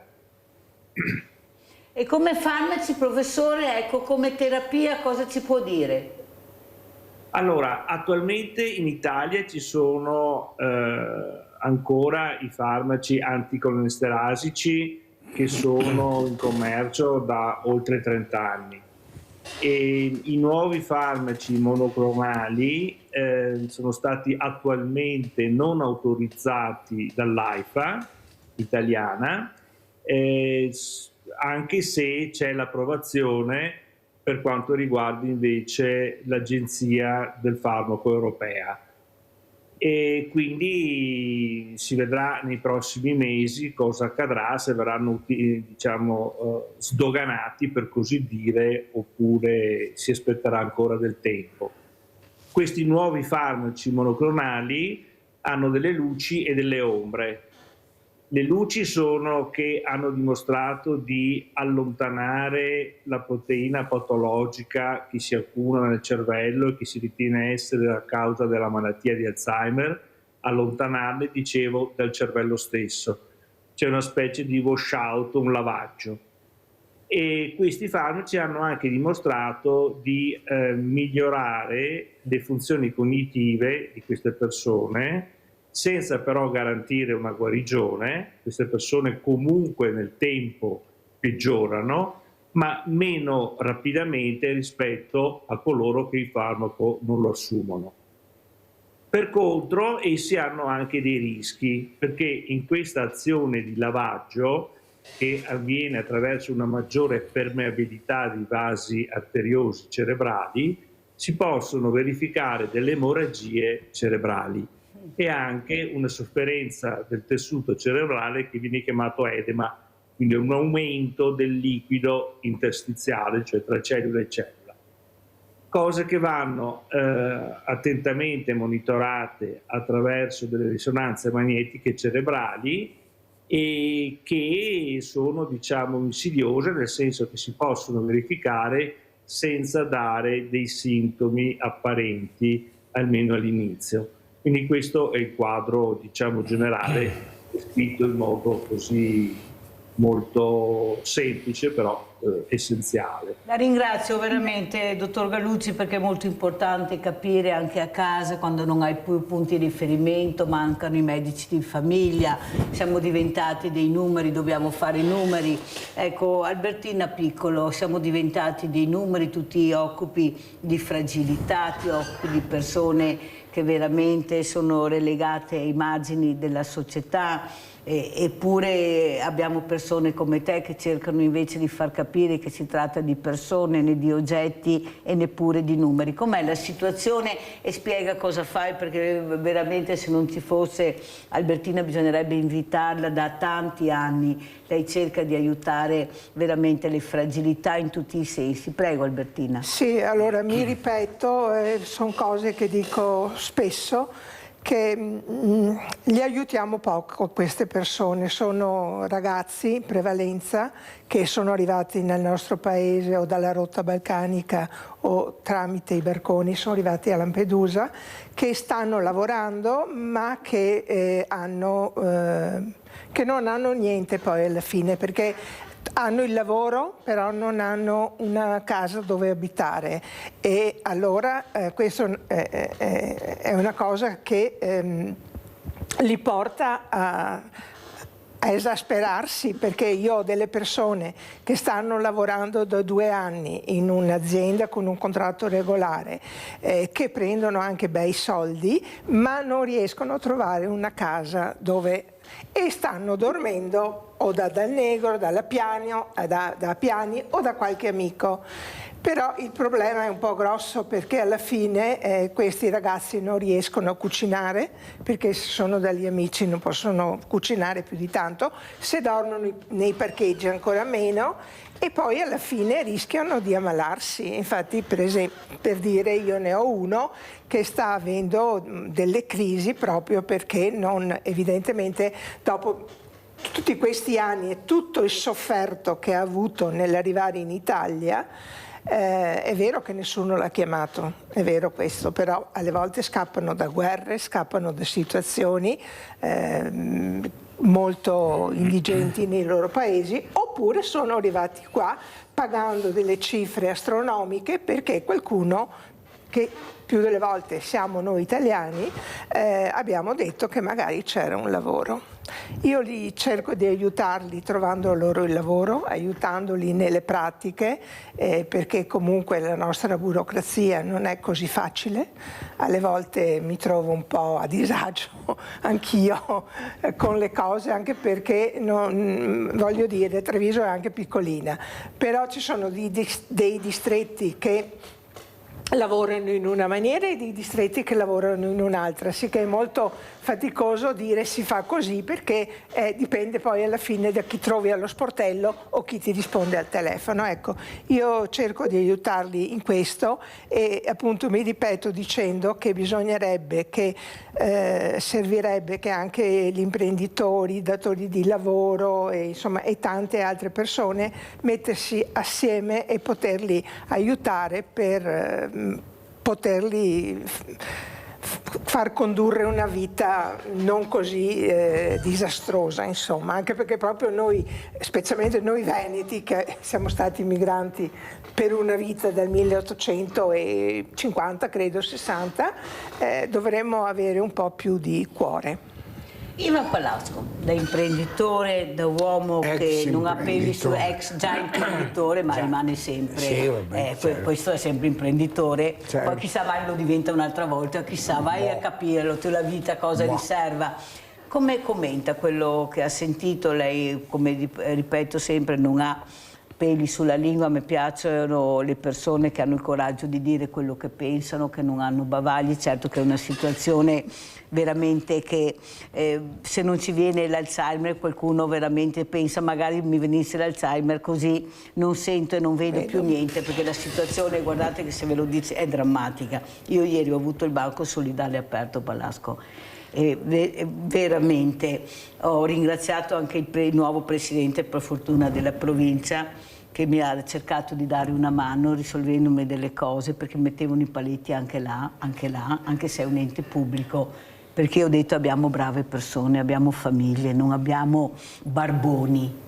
Ecco, il barbone è una scelta, la famiglia in difficoltà non è una scelta, vuol dire che non ce la fa, con 2 stipendi non ce la fanno, quando hanno pagato l'affitto non hanno più soldi, sono, come dice veramente, ti ringrazio Albertina, persone che lavorano, Palasco, e non riescono veramente, qua parliamo di nucleare, di Ponte di Messina, di tutto fuorché di quello che serve al nostro paese, manodopera, casa, dignità, anche quando lavori, come stipendi. Prego, Palasco.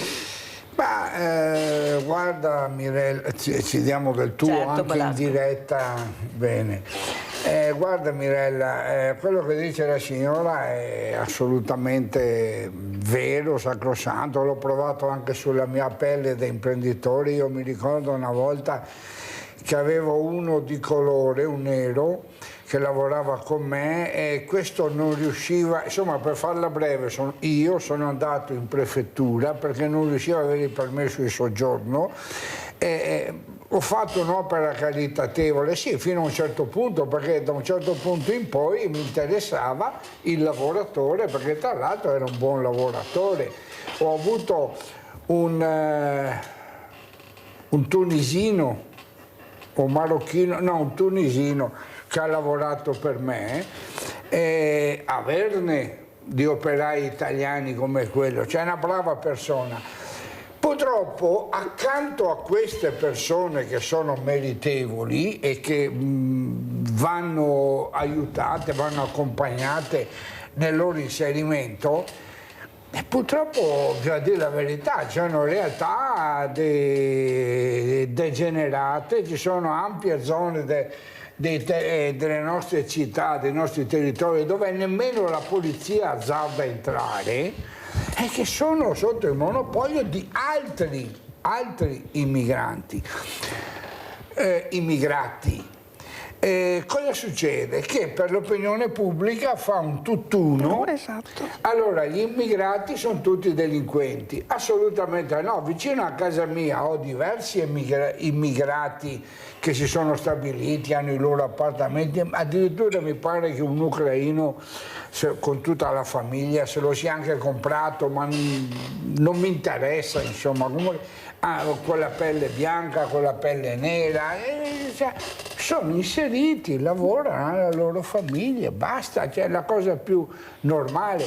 Il problema è che la degenerazione economica della nostra società coinvolge anche loro, anzi prima di tutto loro, perché è vero quello che dice la signora, che noi siamo un popolo di migranti, anche noi siamo andati all'estero a lavorare, però siamo andati in Sud America e lavoravamo, i nostri vecchi lavoravano nelle piantagioni, tagliavano alberi, dissodavano terreno, per non parlare di quelli che sono stati venduti dall'allora governo italiano a Marcinelle in cambio di carbone, perché dobbiamo ricordarcele tutti, i nostri migranti, è vero che c'erano anche quelli che delinquevano, tipo Al Capone. Sì, la mafia in America non l'ha portata di sicuro, abbiamo esportato dobbiamo riconoscere anche questo, e dobbiamo anche riconoscere che purtroppo nella storia la vita dei migranti non è mai stata particolarmente agevole. C'è da dire una cosa però, vedi, Mirella, io ieri sera facendo zapping per i telegiornali, perché sicuramente non mi metto a guardare Temptation Island perché mi viene da vomitare solo al titolo, ma lasciamo stare, per carità cristiana stendiamo un pietoso velo di silenzio su certe schifezze che vengono trasmesse in televisione che ti mangiano il cervello. Ma ieri sera facendo zapping dai telegiornali, soprattutto quelli della Fininvest, i titoloni erano "Mai così bene in Italia". Cioè l'Italia è un paese di godurie, bel paese, sì, no, ma a parte bel paese, no. Ma la gente sta bene, addirittura le famiglie risparmiano. Allora hanno intervistato il pistolotto di turno e ha detto sì, la propensione al risparmio delle famiglie è aumentata e quindi questo è segno di benessere.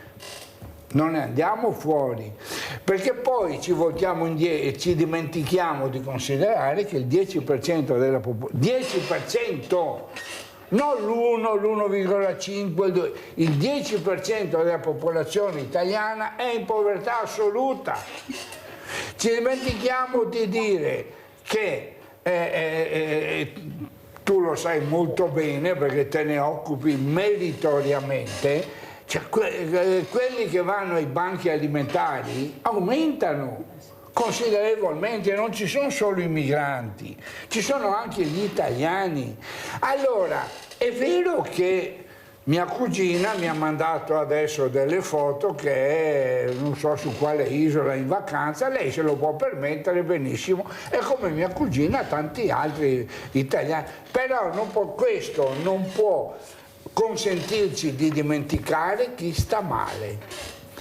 E tra i migranti, oltre ai sono migranti, d'accordo con lei. ci sono anche tanti italiani e dobbiamo, cioè queste cose, siccome ahimè so vecchio, no? E ora siccome so vecchio, mi ricordo di quando c'era la Prima Repubblica. Quando c'era la Democrazia Cristiana, il Partito Comunista, il Partito Socialista e tutti gli altri partiti, le pentapartito, che avevano i loro difetti, i loro limiti, per carità, una situazione di povertà e di degrado della società italiana come oggi non lo avrebbero permesso.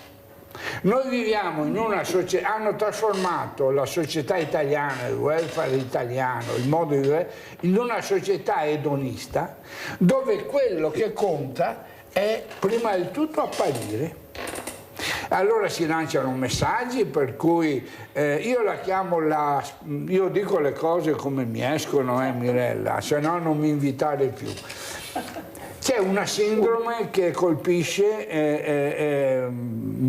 quasi tutti i componenti del governo del nostro. Io l'ho definita lo speranzonismo. Lo speranzonismo è la sindrome di speranza. Mi assumo naturalmente le responsabilità di quello che dico, ma tranquillamente, senza problemi. È la sindrome di Speranzon, del senatore Raffaele Speranzon, che peraltro è anche un amico, lo conosco. Quindi, ecco Veneto. Sì, lo conosco Veneto, anche, quindi anche me, che quando viene intervistato tutto va bene, Madama la Marchesa, oh, che bello, che tutto va bene, la disoccupazione diminuisce, la gente ha soldi, il potere d'acquisto aumenta, e questa secondo me è la sindrome di Speranzon, che tutto va bene, Madama la Marchesa, quindi l'ho definita speranzonismo. Allora invece sentiamo il dottor Galuzzi quanto invece è importante capire che dobbiamo attenzionare queste figure fragili.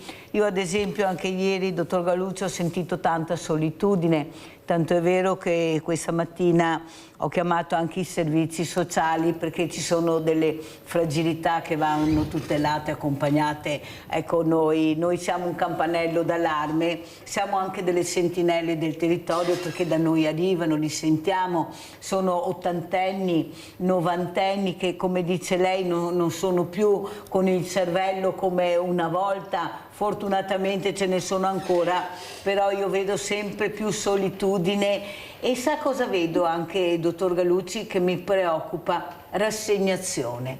Quando io sento uno di queste persone che mi dice chissà che sia l'ultima volta, Mirella, che vengo e che qualcuno da lassù mi tolga di mezzo perché non ce la faccio più, mi vengono i brividi. Ma veramente, guardi, anche ieri dicevo, ma cosa hanno fatto queste persone senza denti, dottor Gallucci? Non hanno più voglia di curarsi perché per tanto tempo hanno bussato e nessuno ha risposto, costa tutto tanto, loro non ce la fanno, mangia sano, mangia bene, sì, dove un olio, 3/4 di olio extravergine di oliva costa 15-20 euro, ma di cosa ne parliamo? E sono relegati su appartamenti al terzo, quarto piano senza ascensore.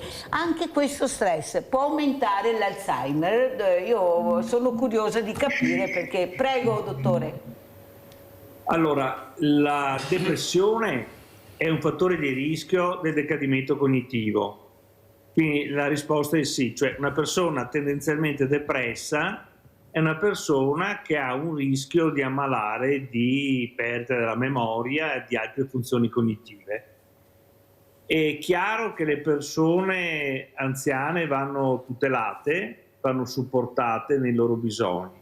Si stima che nella provincia di Treviso ci siano 65.000 anziani ultra ottantenni, quindi con le fragilità che lei ha correttamente descritto. Molto spesso sono anche persone sole perché sono vedove e quindi sono maggiormente fragili.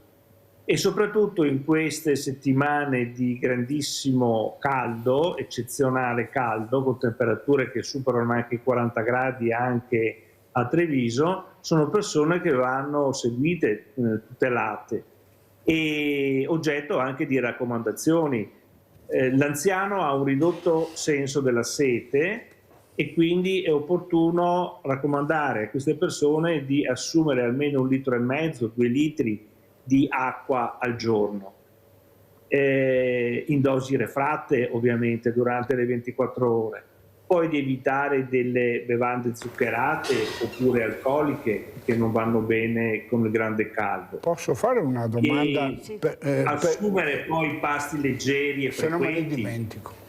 Evitare cibi fritti, cibi grassi, utilizzare soprattutto i frutti di stagione, quindi frutta, verdura, anche per reintegrare i sali minerali.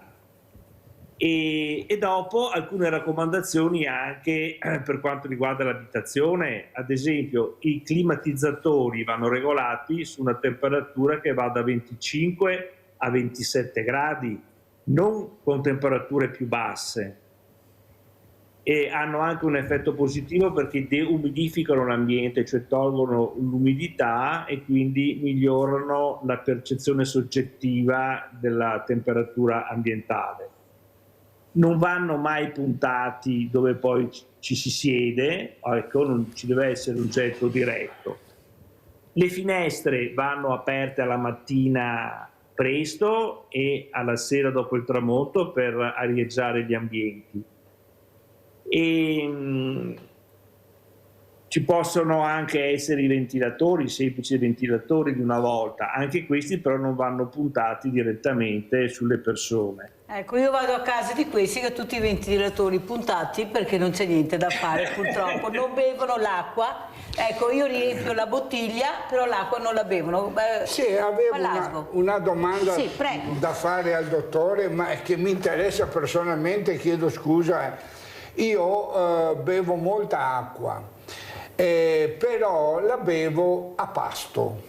Cioè io su un giorno bevo più di 2 litri di acqua, no?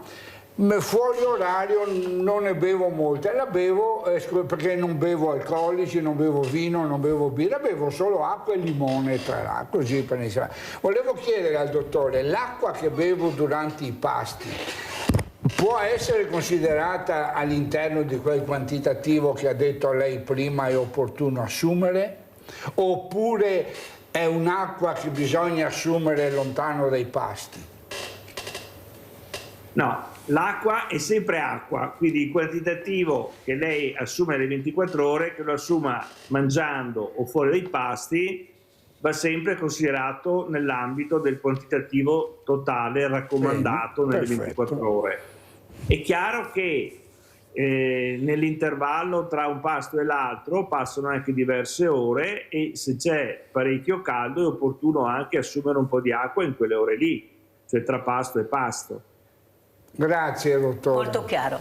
Allora, invece sentiamo anche cosa ci racconta Albertina Piccolo di questa situazione, il caldo, abbiamo visto questo degrado anche su questo parcheggio dal Negro, la Caritas che ha chiuso perché era diventata una situazione insostenibile. Come vedi la situazione? Perché adesso il caldo, ma poi in autunno arriverà il freddo, il gelo, cioè queste persone che sono delle creature tutte quante avranno anche diritto ad avere veramente un tetto. Io dico sempre che una volta i grandi imprenditori con la quinta elementare, la prima cosa che facevano la casa vicino alla fabbrica per l'operaio, vicino alla fabbrica. È vero, e capivano l'importanza di questa figura, che se stava bene si lavora anche bene. Com'è la situazione? Io l'ho chiesta, sai, Albertina, un imprenditore diversamente giovane che ho avuto ospite, e gli ho detto, e lo dico anche a Palasgo, qual è la differenza tra gli imprenditori che racconta Mirella e gli imprenditori del 2026? Che differenza? Allora, perché sono finanziari, mi ha risposto quello del 2026. Bravo. Prego Albertina. Allora, io dico che appunto ho trovato lavoro a tantissime di queste persone. Trovo il lavoro perché io sono da cuscinetto fra loro e il posto di lavoro. Se ci sono problemi mi chiamano, li risolvo o cerco di risolverli e comunque ci sono io, perché in effetti non vogliono adoperarsi più di tanto. Gli imprenditori. Allora ridico, ma perché non ci mettiamo tutti assieme noi volontari? Io sono una volontaria, io ho delle volontarie che gran parte di loro sono ex insegnanti e stanno insegnando loro la lingua italiana, che è molto importante questa. Siamo dentro in un CAS, siamo dentro all'Istituto Turazza, perché bene o male di 800 persone, 860 credo che siano i ragazzi del Turazza, che tutti conoscono, una scuola professionale, il 90% sono stranieri, 34 etnie, con un razzismo oltretutto terribile, mi dicono. Noi ci siamo, noi come volontari ci siamo e possiamo dare una mano se ci mettiamo tutti assieme, e magari anche l'imprenditore che in effetti ha bisogno di queste persone trova una casa e magari noi li educhiamo per rimanere in questa casa o li aiutiamo in determinate. E allora io credo che il datore di lavoro può stare tranquillo, perché giustamente, come dici te, nel momento che tu sei tranquilla lavori meglio sia come se sei un uomo che hai la casa dove puoi cucinare, se sei una donna che sai che i tuoi bambini magari sono in un asilo nido, perché questo è stata una cosa molto importante. E ripeto, noi ci siamo, cerchiamo di metterci, è un appello che faccio, cerchiamo di metterci tutti assieme, che magari possiamo risolvere tanti casi. Tu sai Albertina che io ho cercato anch'io di mettere questa goccia come ho potuto, anche grazie invece a due imprenditori che credevano nel progetto di aiutare questi ragazzi. Però purtroppo sono rimasta molto sola, nessuno mi ha aiutato, nessuno mi ha supportato e ho dovuto desistere, anche perché mi sono piovuta, poi dice non siamo razzisti, ve lo posso garantire, io lo dico sempre che siamo no razzisti di più. Non tutti, ma una buona parte. Ma quello che mi preoccupa è quando io parlavo con uno di questi ragazzi che lavora anche adesso, dove ha detto che addirittura non danno neppure l'acqua. E lavorano nei vigneti, nei grandi vigneti, e dopo finito il lavoro nel vigneto lo mandano a pulire la piscina, la villa, e a costo che tu sai, i costi sono che vanno dai 4 ai 5, ma se arrivano, forse anche no, meno. Forse anche ecco, meno. dillo tu perché sembra che io racconto. Com'è la storia? Allora, questo è un lavoro che non è riconosciuto. Allora, io non ho di questi ragazzi perché quando vengono da me io cerco di dar loro un lavoro con un contratto di lavoro, che potrebbe essere nell'agricoltura, ma comunque parliamo sempre di 10 euro, qualcosa lordi. Quelli della ristorazione mi prendono un po' meno perché prendono 8,46 credo nella ristorazione. Comunque contratti di lavoro, però so benissimo perché... Ripeto, siamo dentro anche in Caserma Serena per aiutare i minori non accompagnati quando ci sono stati, o adesso le donne, o diamo una mano ai ragazzi che magari stanno andando in terza superiore e allora le nostre volontarie vanno dentro, insegnano o li aiutano, diciamo, per la scuola. E so che mi dicono che al mattino 5:30-6 ci sono i pulmini specialmente di cinesi che li vanno a prendere e che danno loro 2,50 euro, 3 euro all'ora. Allora, alle volte ci meravigliamo quando sentiamo per televisione che giù raccolgono i pomodori a 2 euro, qualcosa, ma succede anche qui in Italia. Sì, c'è una cosa, un punto, Balasco. No, ma posso... allora, correva l'anno 1900 più o meno 90, perché non mi ricordo l'anno. Allora facevo l'imprenditore. Assieme ad altri miei colleghi che avevamo costituito l'associazione Obiettivo Impresa, perché non ci sentavamo rappresentati da Confindustria, da Confapi, non voglio adesso tediare qui i miei però abbiamo fatto abbiamo preparato un dossier 1990, attenzione, non ieri o l'anno scorso, 1990, in cui denunciavamo il caporalato alla Fincantieri. Siccome sono pensionato posso dire quello che dico, che è la verità, non ho preoccupazioni che nessuno, anche perché quello che dico è vero e testimoniato, quindi non sto inventando storie. Il caporalato alla Fincantieri, che è una società di Stato, è partecipata alla Fincantieri, giusto? La ex Breda, Cantieri Navali di Venezia. Alle 5 della mattina d'inverno erano del Bangladesh, c'erano cinesi che si mettevano davanti ai cancelli, poi passava il caporalato, uscito un altro, dentro nel profondo nord-est.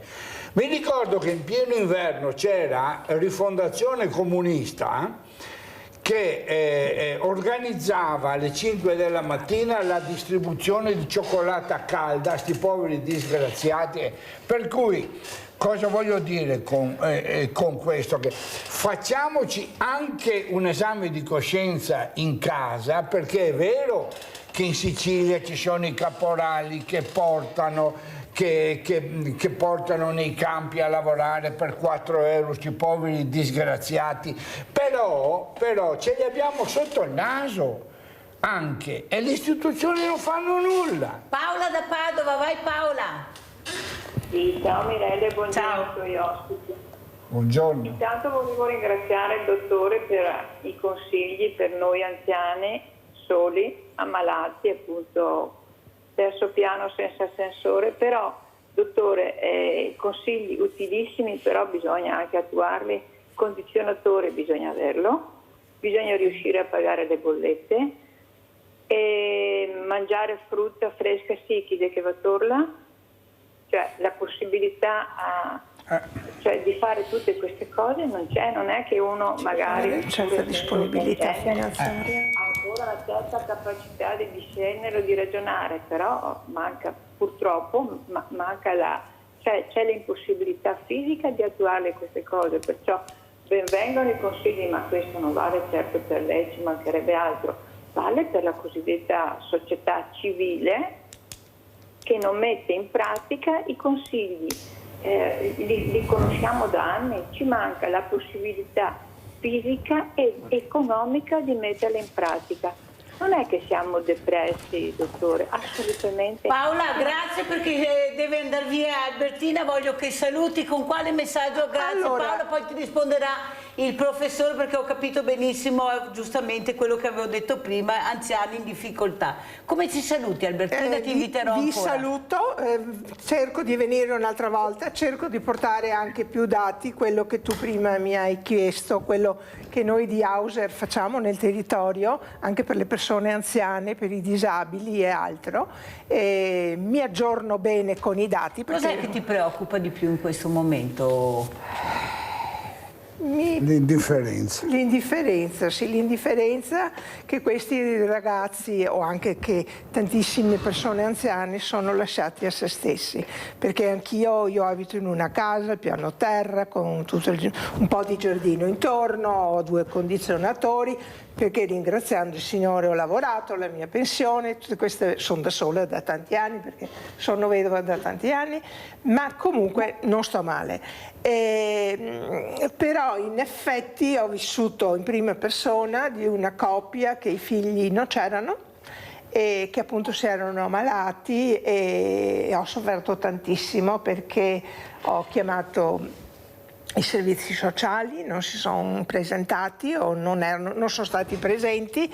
Io sono andata per circa un anno su e giù, abbiamo anche l'ascensore lì in quella casa, però appunto questi figli non c'erano e addirittura poi non sono più andata perché erano sorti dei problemi, sono stati messi in una casa di riposo. Ecco, questo mi ha fatto molto male, perché qualche volta i figli dicevano speriamo che almeno uno di 2 muoia, così abbiamo risolto un po' di problemi anche finanziari, e questo mi ha fatto tanto male, perché come dice la signora da Padova, non tutti hanno la possibilità di prendere la frutta a 4 euro al chilo e di mangiare frutta. L'acqua sì, perché possiamo bere quella del rubinetto. Quella del sindaco. Quella del sindaco. Ok.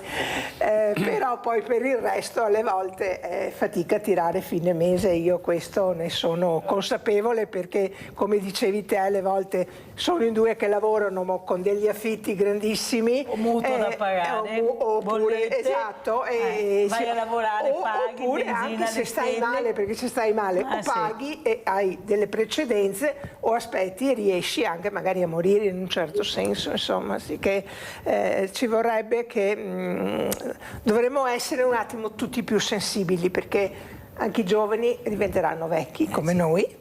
E dovremo cercare di darci. Speriamo che diventa. Auguriamo loro. Grazie Albertina Piccola Auser di essere stata con noi, ti ringrazio sempre Albertina, buon lavoro e grazie, ti inviterò ancora, porta dati, porta numeri, porta soprattutto la tua parola che vale più dei numeri. Delle volte i numeri servono, però bisogna vedere chi dà i numeri. Grazie veramente grazie Albertina. A voi. Grazie. Vi saluto e a presto. Grazie, ciao carissima. Allora, dottor Galluzzi, ecco, i numeri, bisogna vedere chi dà i numeri, perché noi veramente stiamo dando i numeri che non riusciamo a capire più niente. Non c'è trasparenza, non c'è informazione sulle cose che veramente, ecco, ci servono, sono veramente come l'ossigeno per noi, come dobbiamo comportarci, cosa dobbiamo fare, però dobbiamo avere le risorse. Ma giustamente lei fa il suo lavoro ed è un'altra cosa i consigli che lei sta cercando di dare. Poi il lato economico ne parleremo con Palasgo, dove sta andando la politica invece di vedere quella che è la realtà del suo paese.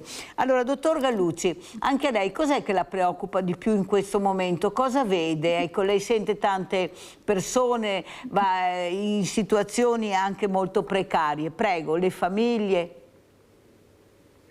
Ma diciamo che bisognerebbe instaurare una solidarietà sociale, come è stato anche sollevato, insomma, il concetto espresso dai suoi ospiti in studio. Una solidarietà sociale diffusa e in particolare per quanto riguarda appunto cittadini che da tempo risiedono e vivono nel nostro paese. E volevo rispondere alla signora telespettatrice di Padova. E allora, posso concordare con quanto lei ha espresso. Da parte mia io posso solo come medico dare dei suggerimenti di carattere sanitario.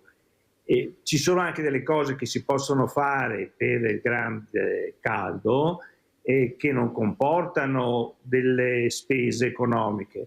Per esempio gli orari di uscita di casa, evitare di uscire dalle 11 di mattina alle 17 del pomeriggio, cioè evitare le ore di caldo particolarmente intenso.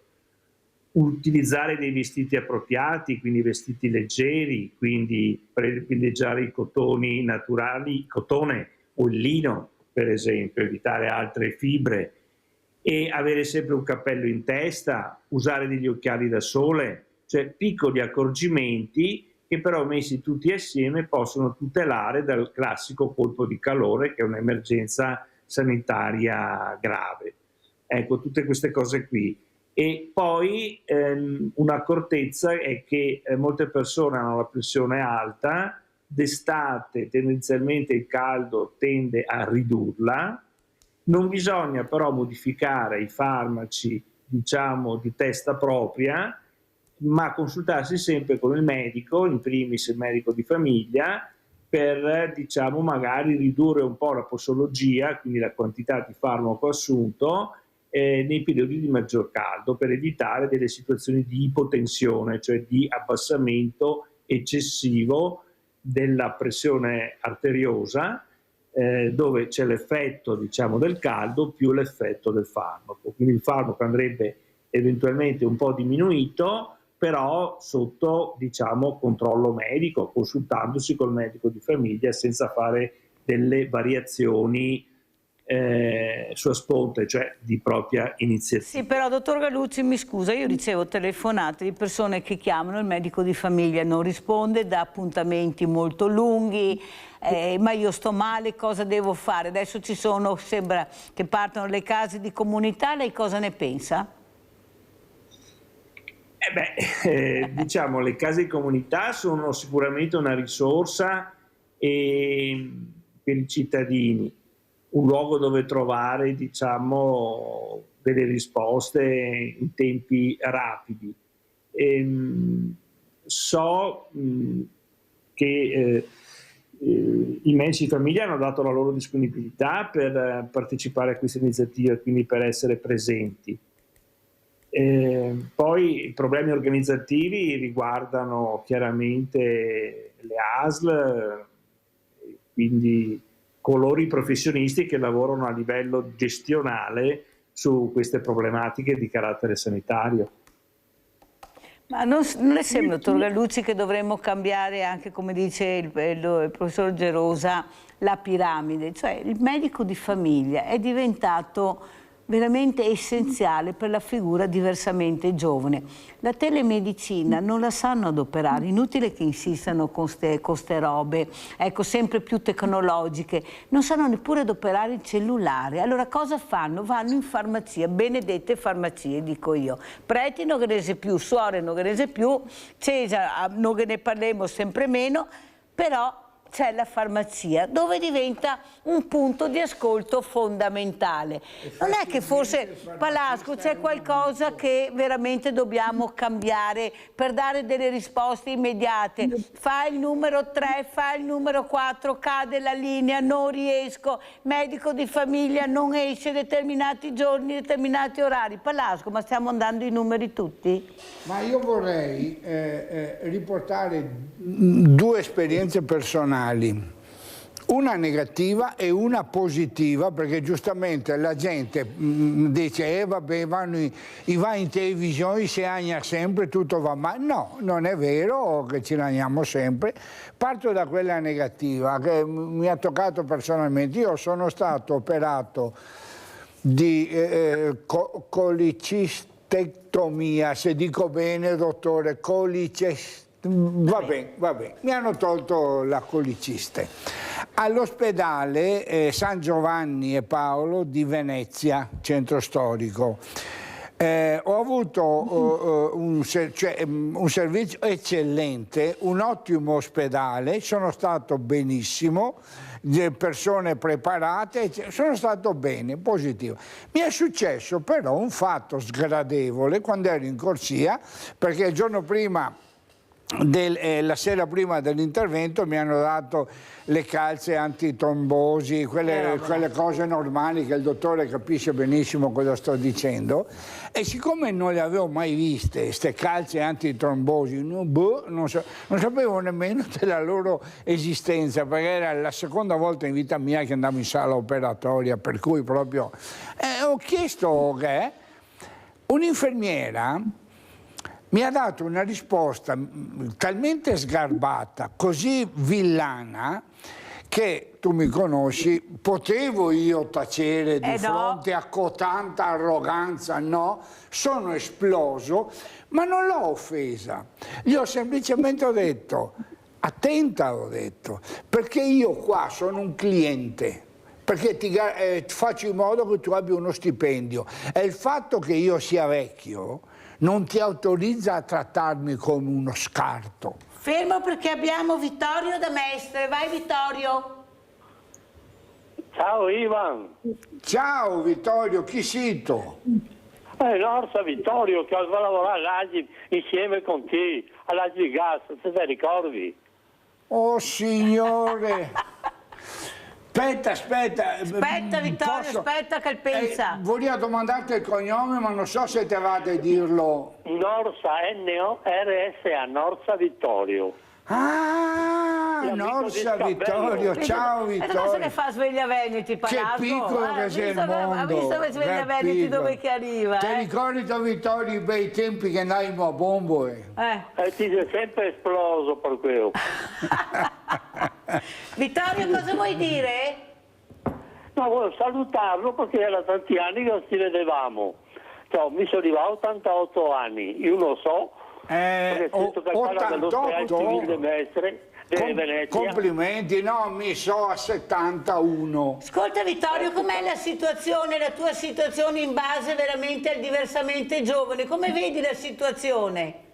Dipende, che bisogna sempre stare in cura in dieta, non esagerare, non straffar mai e fare l'amore diverse volte alla settimana. Grazie Vittorio, grazie ciao infinite. Vittorio, piacere di averti sentito. Dottor Galuzzi, come commenta le parole? Vede che fa piacere, ecco, ritornare, rivedere, che servono anche questo alla mia trasmissione, poi in particolare. Prego, dottor Galuzzi. Ma diciamo ho colto nel telespettatore uno spirito positivo, un ottimismo, che è quello che è correlato con una maggiore longevità da dati di letteratura. Quindi bene, e questo è l'atteggiamento che dovrebbero avere gli anziani comunque, insomma, in ogni modo. E dovrebbero essere ottimisti. Devo sempre dire la cosa positiva. Difficoltà che ci sono sempre state, perché ci sono state difficoltà prima della seconda guerra, durante, a maggior ragione, dopo, con la ricostruzione, insomma le difficoltà ci sono sempre. E quindi diciamo che bisogna comunque, come sempre, rimboccarsi le maniche e avere un atteggiamento positivo, un atteggiamento ottimista.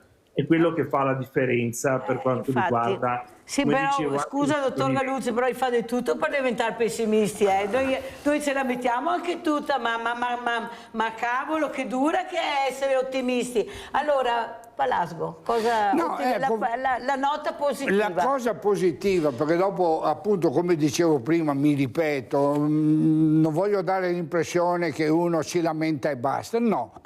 Allora, mi so uomo di laguna, so lagunare, quindi la mia seconda patria è in Altipiano d'Asiago, a Roana, precisamente nel comune di Roana, dove ci sono spessissimo. Io vado spesso, non voglio dire tutti i giorni nel primo pomeriggio, quindi quando vado a bere il caffè, ma vado spesso in casa di riposo a Roana e ho piacere di citarla, perché merita di essere citata, perché prima di tutto ho 2 o 3 conoscenti che sono, non dico, insomma, sono residenti al momento in casa di riposo, no?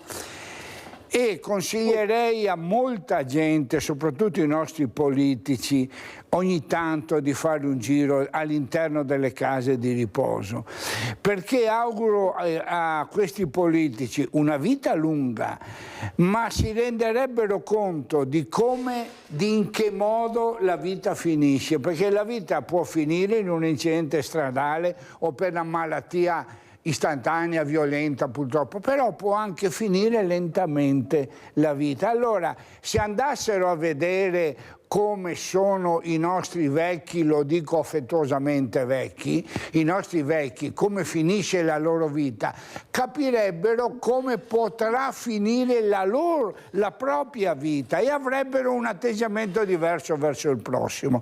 Ma la cosa positiva che voglio dire è che in questa casa di riposo la cosa che mi ha colpito di più, al di là che mangiano bene perché fanno da mangiare, hanno la cucina interna, al di là che è gestita molto bene l'amministrazione, quello che mi ha colpito, al di là che sia pulita, molto pulita, quello che mi ha colpito è, attenzione, l'amorevolezza con cui il personale della casa di riposo tratta gli anziani. Visto che non sono come tutte quelle infermiera che ha incontrato a Palazzo. Sì, ovvio. E giovani anche. Sì, infatti, io un giorno ho visto una ragazzina che lavorava, un'infermiera, un'addetta, così, avrà avuto 22-23 anni, di bell'aspetto anche, sì, non è che se fosse brutta ed era diverso, però insomma così, una nota aggiuntiva, no?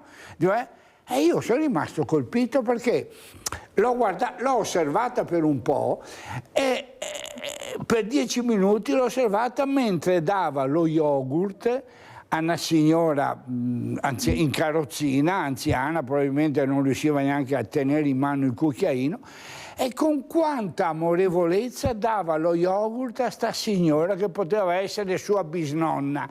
Questo mi ha colpito ed è di peso perché, voglio anche citarlo, Don Lino, che è un padovano trapiantato su, che è il parroco di Roana, ha impostato la gestione della casa di riposo con molta attenzione ai rapporti interpersonali, intrapersonali, che sono fondamentali. Dottor Gallucci, come ci saluta dopo aver sentito questo bel messaggio di Palasco? Prego.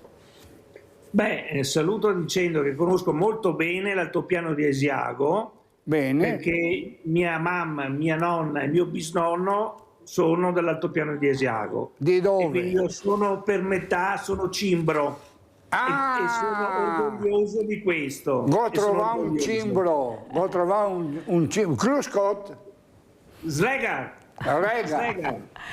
Grazie, veramente ringrazio e saluto il dottor Maurizio Gallucci di essere stato con noi, veramente grazie anche per i consigli, come ha sentito, molto apprezzati a casa. Grazie dottor Gallucci, mentre il dottor Ivan Balasco è un altro medico, perché lui è un po' medico di tutto, rimane con noi.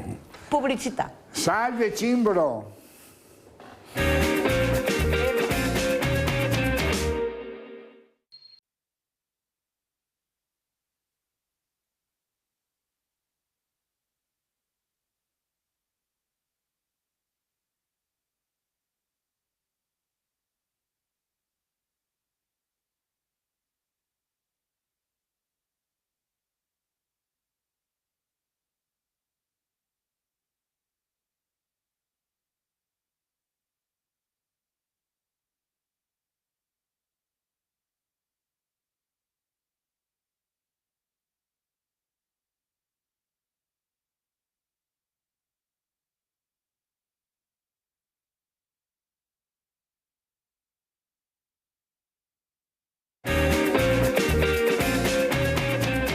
E vi presento un'altra graditissima ospite che è Giovanna Zuccoli, la dottoressa Zuccoli, che è responsabile comunicazione ADVAR, perché questa mattina ha un'importante iniziativa da raccontare. Prego dottoressa e grazie di essere qui.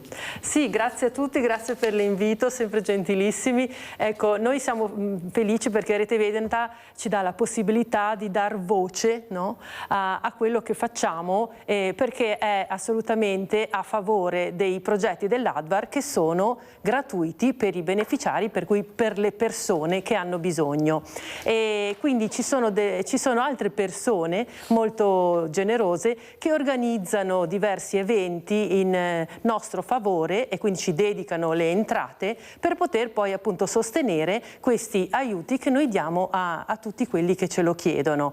Il prossimo evento sarà un concerto lirico martedì 21 luglio a Santa Caterina e sarà condotto da alcuni nostri amici guidati da Alex Martini, un baritono che già dal 2014 organizza appunto dei concerti in nostro favore, ma ci sarà poi lui a raccontarci nel dettaglio alcuni aneddoti sia dei personaggi coinvolti sia appunto dello stesso programma che vi faremo ascoltare. Io sono qua per ringraziare soprattutto Alex e tutti and Friends, come ormai si dice, e anche loro stessi si chiamano, poi lui vi racconterà meglio, perché appunto si dedicano a noi, nel senso che regalano il loro essere artisti, quindi il loro talento, vocazione, per appunto aiutare gli altri. E quindi direi che ringrazio già in anticipo tutti i cittadini che sono sicura vorranno partecipare per non perdersi questo evento, che è un po',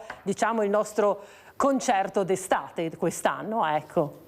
Allora, io ricordo l'ADVA, Associazione Domiciliare Volontaria Alberto Rizzotti, dove questa figura, che era un medico, è mancato, e la moglie Anna Mancini Rizzotti, che saluto, è anche una mia cara amica, ecco, ha deciso di, dopo tante sofferenze che aveva subito, ecco, prima raccontava Ivan Palasco cosa era successo, ha deciso invece di dare un aiuto, un contributo alle persone che si trovavano nella sua stessa situazione, e ha cominciato ad aprire, ecco, nella sua casa, ecco, nel garage di casa, questo punto di riferimento.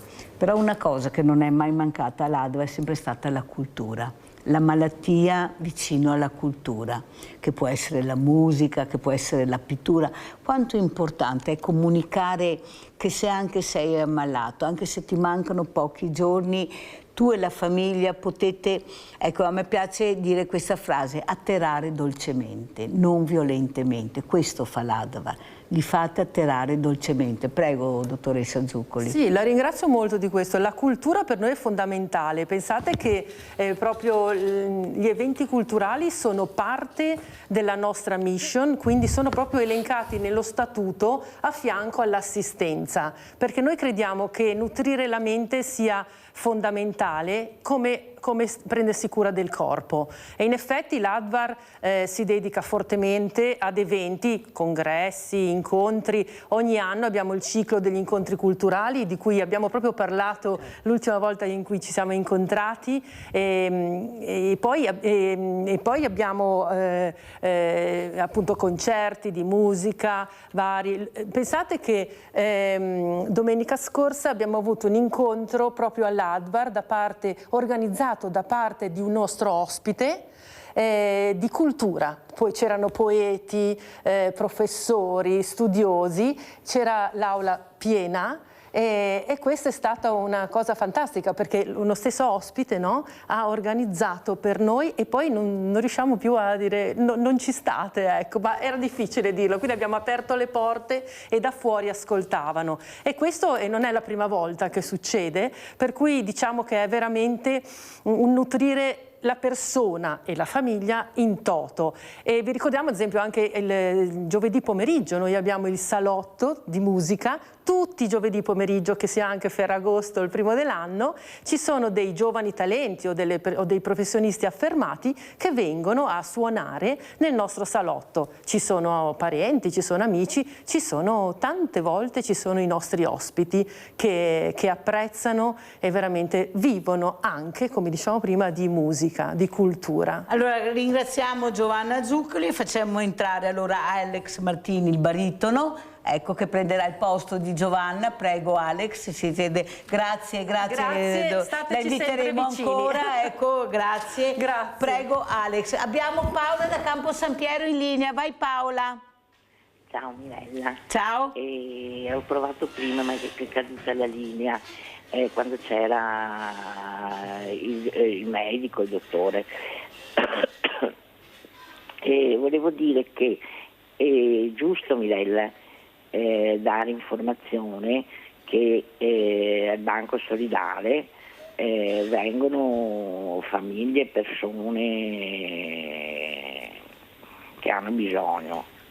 Ecco, volevo però parlare del fatto dei barboni. Sì? Il barbone è un depresso, come può essere come si può dire, persone che hanno anche avuto lutti in famiglia, e anzi è una persona che di solito insomma non fa violenza il barbone, anzi gli dà fuoco, gli dà il bullismo,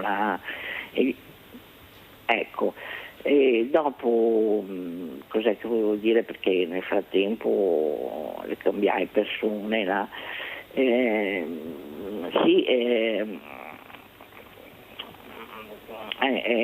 Ecco, non ho visto come si chiama, che è con te in trasmissione. Palasco. Anche a me è capitato a Natale, sostenevo una gastroenterite perché in mie difese adesso molto, molto, come posso dire, molto a posto, ecco. Grazie Paolo, devo chiudere se no non ce la faccio, ho tantissimi ospiti. Palasco, ecco, la politica invece che non dà risposte continua a guardare da un'altra parte, mentre le esigenze del territorio sono veramente non complesse, sono semplici, servizi alle persone. Prego. Ma generalmente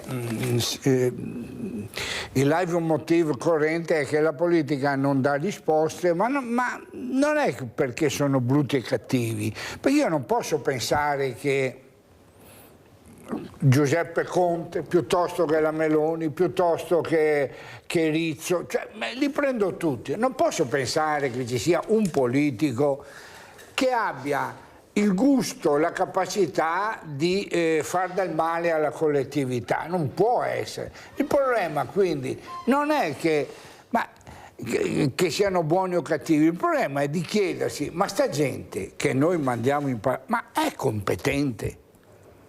Cioè, ma ci sanno fare? Sanno cosa vanno a fare quando vanno a Roma? Quando alzano la manina in Parlamento, lo sanno perché la alzano?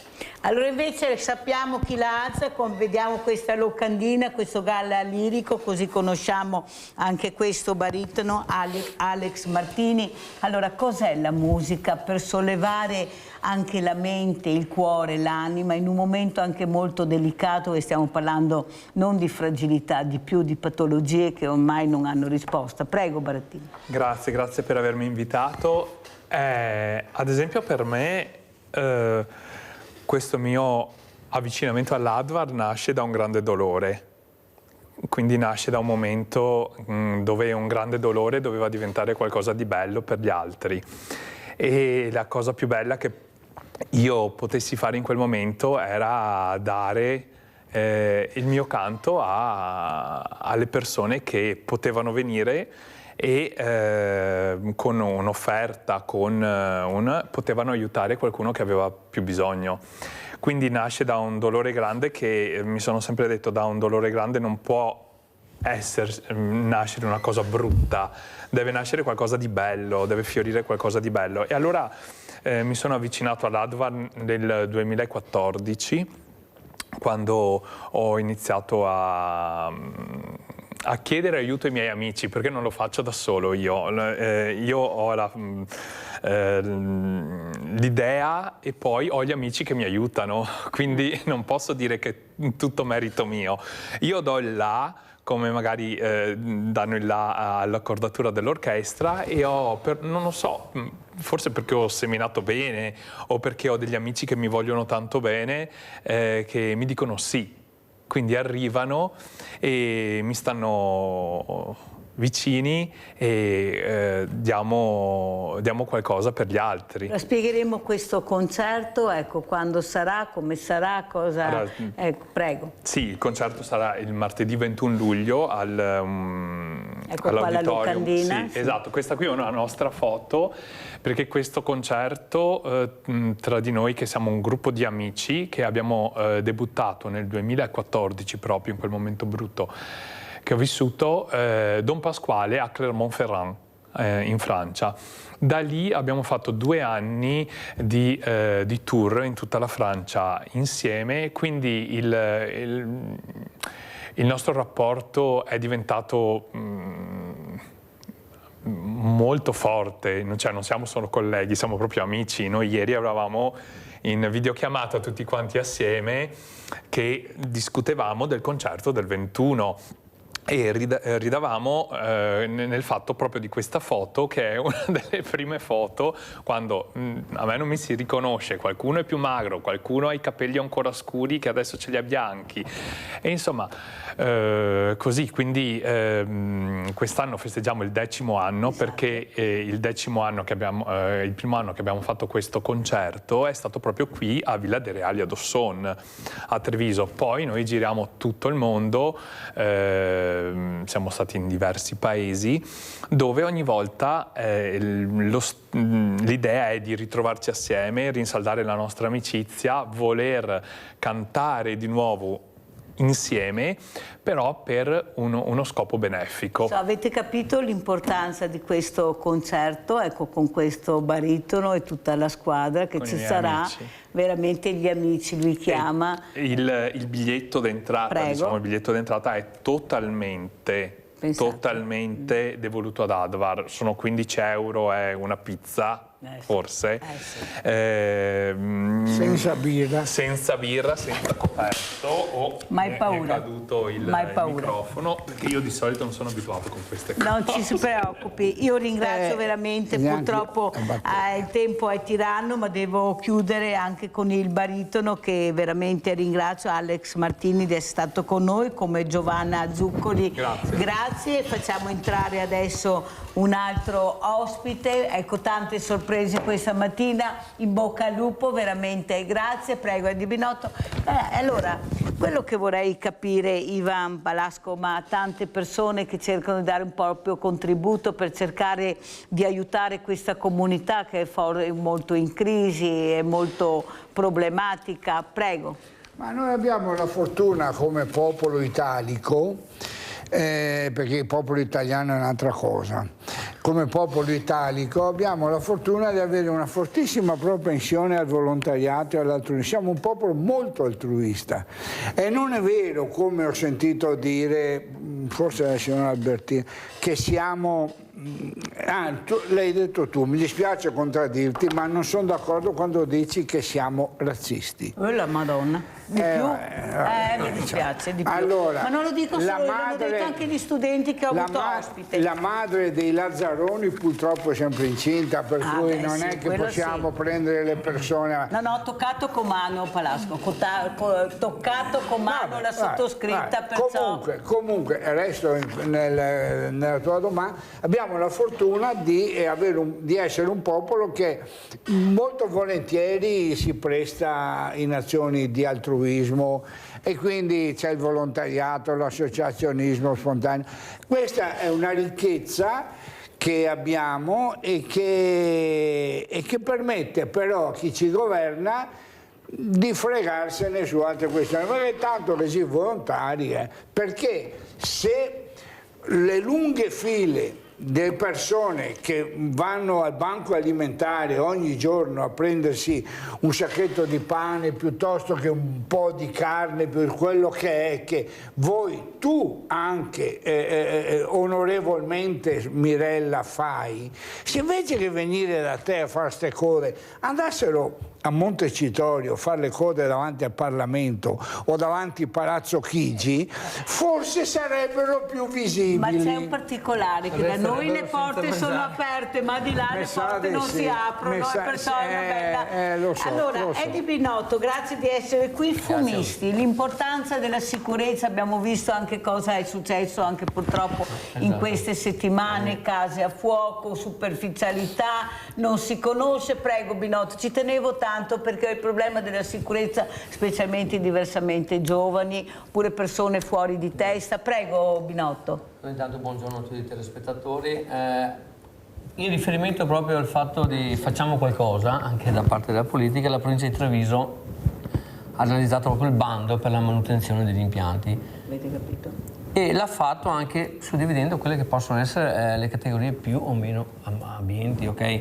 Abbiamo diciamo per chi lavora, per chi ha reddito, possiamo arrivare... Bisogna girare il microfono perché è rovescio, bravissimo. Ecco, basta dire. Tienilo in mano, okay. Binotto, bravo. Arriviamo fino a 120 euro anche di contributo per chi ha reddito, per chi può, mentre per le persone fragili e anche più anziane possiamo arrivare anche a 170 euro, cioè possiamo arrivare... Questa cosa si sa a casa, perché io posso assicurare che qualcuno non la sa. Allora diciamo non è che bisogna mandare magari un pezzettino di carta, magari, perché cioè, con sto cellulare, con ste mail e le fragilità che non le sanno adoperare, specialmente i diversamente giovani, cioè sono bandi importanti. Sono bandi importanti, sono anche belle azioni che vengono fatte anche dalla provincia, e che mettono in sicurezza quelli che sono gli impianti. L'unico vincolo che da questo qua è che l'impianto sia comunque accatastato nel CIRC impianti, ok? Per cui di conseguenza chiamate il vostro fumista di fiducia, il tecnico installatore, chi vi ha fatto il lavoro. È valido ancora sto bando? È partito oggi. Scusi, ieri. Bene, ragazzi. Ieri. Ma per impianto ti intendi impianto elettrico? Impianto a biomassa. Biomassa. Caldaie, caminetti, stufe e quant'altro, è partito ieri ed è valido fino al 30 giugno del 2027. Per cui basta, come hai detto te giustamente te Mirella, la cartina non sarebbe una brutta cosa, però diciamo che è scaricabile dal sito della provincia, o se no si può andare. Grazie, ciao. È solo un modo, se no si può portare anche a mano. Se vai al mercato a Treviso lo porti in provincia, ok? Ecco. E all'ufficio del ricevimento atti porti la tua fattura e tutto l'ingresso quanto. della provincia, ve lo spiego io dove, proprio l'ingresso, non serve neanche che entrate, all'ingresso sulla destra c'è la portineria, esatto. Là si lasciate la fattura col documento e con i vostri dati vi vengono rimborsati. Quanto importante è capire l'importanza di questi impianti e metterli in sicurezza? E com'è la situazione? Come siamo messi, Binotto? Diciamo che c'è da lavorare. C'è da lavorare, diciamo che da quando è entrato il DM37 del 2008 sono stati fatti passi da gigante. La categoria si è data da fare. DM, perché a casa di credito, pardon, scusatemi. No, sì, perché è facile per gli addetti ai lavori. Esatto, per cui fino al 2008 diciamo quello che era il nostro settore non aveva nessuna norma di riferimento, non era normato e quant'altro. È stato creato il decreto ministeriale 37, ok? Dove ci sono le normative di riferimento, dove ci sono tutti quanti quelli che sono i vincoli, i paletti per realizzare un impianto di sicurezza, dove ci sono date anche quelle che sono le tempistiche e le quantità di uso di combustibile intervallate da una pulizia, da una manutenzione all'altra.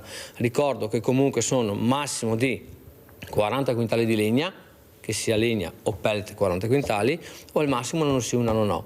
Comunque, visto che abbiamo anche l'impegno da parte della provincia sulla manutenzione per quanto riguarda le emissioni di clima alteranti, anche se si fa una volta all'anno, male non fa. Avete capito? Allora, quello che veramente Pelasgo serve capire è che abbiamo bisogno di un'informazione più trasparente, più completa. Questa manca sempre. Si fanno le cose, ma se non si sanno, cioè non è che forse la politica, visto che abbiamo tutti questi burocrati che paghiamo, che invece di fare disastri magari facessero delle cose buone, ma arrivare con le comunicazioni nel modo giusto, nel momento giusto, per aiutare queste persone in difficoltà. Perché se io non invitavo Binotto, scusa, questa cosa non si sapeva, o pochi, o addetti ai lavori, o perché c'è qualcuno fa il passaparola, ma non potrebbe, è un bando alla fine. Allora, Palasco. Ma a volte io mi chiedo se lo fanno per disattenzione o lo fanno apposta. Perché tu non puoi lanciare un messaggio che sai che il destinatario di questo messaggio, di questa informazione, è un signore o una signora attorno agli 80 anni, no? Come sono i mezzi di dopo? E non puoi mandargli questo messaggio dicendo vai nel sito, attiva la campanella, clicca sul link, chiama il call center che di solito ti rispondono dall'Albania, no, perché i call center rispondono dall'Albania, poi il telefono ti dice digitate 1 se volete, digitate 2 se volete, poi cade la linea e ciao. Cioè, ragazzi, secondo me lo fanno apposta.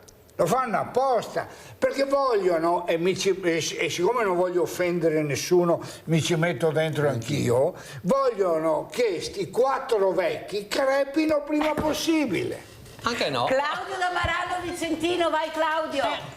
Sì, buongiorno a tutti. Ciao. Voglio ricordare che il cattivo assetto del sistema dei contratti di lavoro è dovuto soprattutto non per uno sfortunato avvento, è dovuto dalle leggi Trao degli anni 80, le leggi Biasi degli anni 90, le leggi Maroni, le leggi Fornero, il Job Act, tutte queste leggi che sono state fatte a discapito dei salariati, quindi sono leggi che soprattutto derivano da mentalità di destra.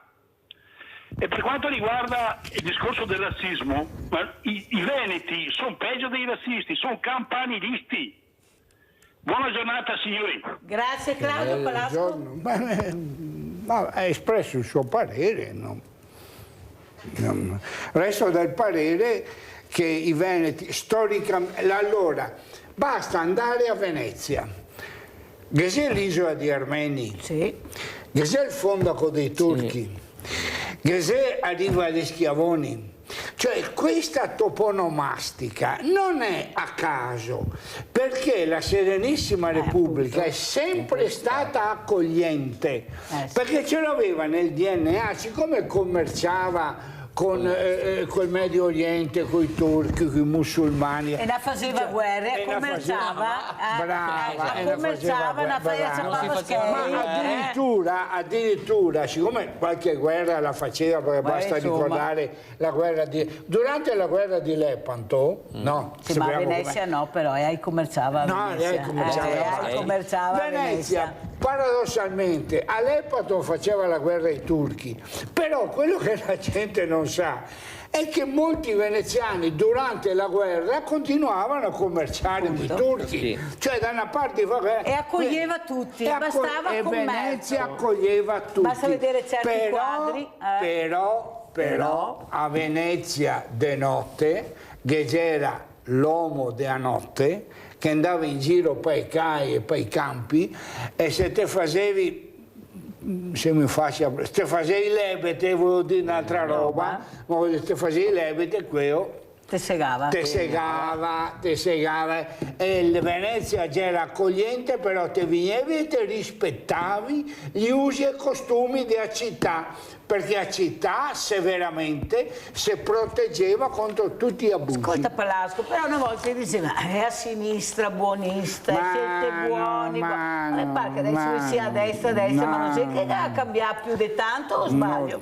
Palasco. Allora, il concetto della sinistra e della destra oggi, perché negli anni 50, 60 poteva anche avere un senso collocarsi a destra o a sinistra, perché c'erano ideologie diverse. Da una parte c'era il comunismo, dall'altra parte c'era il fascismo o il post-fascismo, al centro c'era la cultura cristiana, catto-cristiana, quindi nella prima Repubblica. Ma oggi parlare di destra e di sinistra non ha nessun senso, serve a far sì che io che sono di sinistra litigo con lui che è di destra e ci togliamo i capelli che abbiamo perché litighiamo, nel frattempo tu che comandi puoi fare quello che vuoi. Quindi quello che oggi conta è la moralità dell'individuo, la cultura della singola persona. Oggi parlare di destra e di sinistra è una fesseria inenarrabile, anche perché chiunque, e chiudo, chiunque vada al potere in Italia, sia la Schlein, sia la Meloni, sia Giuseppe Conti, chiunque vada, sia Vannacci, chi vuole che vada Vannacci, non gli fanno fare quello che vogliono. Daniele da Vedelago, vai Daniele. Pronto, buongiorno. Buongiorno. Voglio dire che con giacca blu proprio per la ben, però è dal 1997 che mi sono in Lega e voglio dire una roba solo, che la Lega è l'ultima che può salvare tutto quanto quel mondo. A Lega sempre Lega, Gentilini, ciao.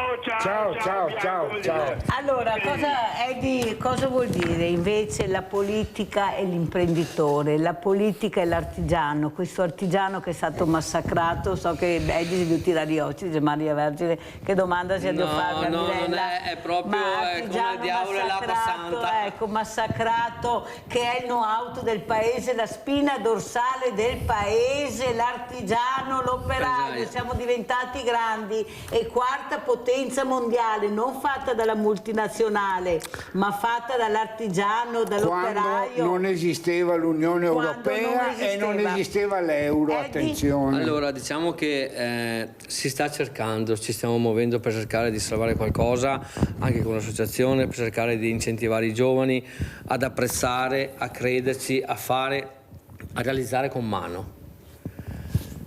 Noi che siamo, diciamo, un po' più avanti dobbiamo avere la pazienza e quelli che sono, diciamo, più giovani di noi devono avere la voglia. Se facciamo un equilibrio su queste due cose ce la facciamo. Però io mi metto in mezzo, in primis anch'io, dobbiamo anche capire che la generazione futura o quella che verrà non è la nostra e dobbiamo cercare di capire anche le loro esigenze, come loro dovranno capire. Com'è il giovane? Perché dicono che i giovani non sanno lavorare, non hanno manualità. Com'è la situazione? Allora, che non abbiano manualità forse è anche un po' colpa nostra perché li abbiamo anche poco coinvolti. Okay? E questo è un dato di fatto. Che siano anche intelligenti e se vogliono ci arrivano prima di noi, è anche vero anche questo. Però dobbiamo essere anche noi, che non è che dobbiamo sempre dire ma noi come diciamo, noi a voi non capisce. Noi a voi non capisce perché magari molto probabilmente sei andato a toccare un tasto o ti sei però la dimostrazione, scusa Edi, ma purtroppo il tempo è tiranno, è che sono aumentati i numeri nelle scuole di formazione e sono diminuiti nei licei. Allora vuol dire che non abbiamo capito niente, non è che il ragazzo non voleva, c'è sempre questo genitore, questa famiglia che vuole che faccia l'avvocato. Meffiolo vada a fare il dottore. Che devono andare a lavorare con la camicia bianca. Questi giovani lo dimostrano perché si sono iscritti alle scuole di formazione che erano sparite quasi, le avevano dimezzate. Ho avuto mettiamola fra virgolette, la lieta novella, ok? Che ci sono in atto anche dei nuovi contratti di lavoro dove tu, artigiano, ti impegni, seguendo anche dei corsi di formazione, anche se hai 50-60 anni, quello che è, per poter renderti idoneo alla formazione di giovani, dove tu hai anche dei vantaggi economici ad assumere, a incentivare, ad insegnare e a tramandare quello che è il tuo sapere. L'apprendistato di una volta, bravissima. No? L'apprendistato di una volta. Anni, per fortuna dura 5 se tu... Abbiamo ci fatto voleva tanto per arrivare a questo. Palasco, senti, capisci o fai finta? Perché mi pare impossibile, siete tutti dottori, sono commercialisti, notai, cioè in Parlamento che sei ori saremo desmentegati in un'altra categoria, gli influencer. Non dicono... Gli influencer, ma quando il messaggio che passa nei media è della Ferragni e di quell'altro, come si chiama, Fedez, no? Il marito della Ferragni, è che continuamente ne parlano dei telegiornali, e quanto Beasea, e quanti scheda ha fatto, ma per il uovo di Pasqua che ha rimborsato 1 milione, ma io non ce l'ho 1,5 milioni da dare in beneficenza. Se questa ha potuto dare 1,5 milioni in beneficenza per ripagare le cose sue, vuol dire che quantomeno ne ha nati 7-8 in banca, o no? Sì. E allora una ragazza che magari è anche di bell'aspetto, che incollata davanti al televisore vede una sua coetanea di aspetto gradevole come il suo, dov'è Tosi, che vede che questa ha milioni di euro in banca, ma chi glielo fa fare andare a lavorare in ventreria o andare a fare a Sartora? Chi glielo fa fare? Voglio fare l'influencer anche a me. Siccome, come ho detto prima, so vecchio, ahimè, ripeto sempre, ricordo sempre, io quando avevo 16, 17, 18 anni, d'estate andavo al bar di riferimento la sera, così con gli amici, si beveva spuma, non spritz, si beveva i bicchieri di spuma, no? Okay. Ecco, che adesso non sa anche cosa che sia. E seduti fuori al tavolino, i ragazzotti della mia età parlavano, adesso dico una cosa che non è, siccome io vengo dal settore metalmeccanico, parlavano degli sketch tra di loro, oltre che parlare di ragazze, di canzoni, ogni tanto parlavano di sketch, cos'è un tubo, cos'è una valvola, cos'è un branco, che non è un branco, è un branco, una derivazione su un tubo. Allora, perché questo? Perché allora esisteva la cultura del lavoro. Sì. Il lavoro faceva parte della cultura generale della popolazione. Oggi pare che chi lavora sia un ebete. No, e se sente più pare, e se sente dice ma chi mi lo fa fare? Appunto, chi mi lo fa fare? Ciao, l'influencer c'ha un casino di sky, se non so buon fare l'influencer, se non ho voce per fare il tenore come quello che c'era qua prima. La ministra non va bene in gara, anche se non paga qualcosa, posso fare anche a me qualcosa, rapper, no? Cioè, posso farlo anche a me rapper che sono stonato. Sì, però mi vuoi in gara se non pago qualcosa, e che altri invece sono stonato come una campana rotta. La questione dei soldi, Palasco, perché se te dai i soldi ti arrivi a prescrizione e ti cancelli tutto, e chi che non ha il termine si va in gara. Minotto come ci saluta? Con quale intanto ricordiamo questo bando importantissimo, sì. Grazie di essere venuto. Saluto con l'augurio che ci sia più comunicazione tra quello che sono gli enti che organizzano e le famiglie private, specialmente quelli che non hanno come noi la dimestichezza di scarica. Visto che paga i tassi tutti, esatto. È giusto che deriva la comunicazione a tutti. Esatto. Palasco come ci saluta? Velocissimo, un minuto. Ciao a tutti, è stato bello. È stato veramente tranquillo. Io ringrazio veramente tutti quanti, grazie, so che siete in tanti che ci seguite, vi ringrazio sempre. Cerco di dare anche delle informazioni utili, perché questo è il mio ruolo, però devo dire Sveglia Veneti Sveglia Veneti. Grazie, adesso andiamo a vedere il vostro assegno. Chi è andato? Ciao cari amici vicini e lontani, oggi siamo a Gruaro. E siamo venuti ad incontrare Fabio e Lisa.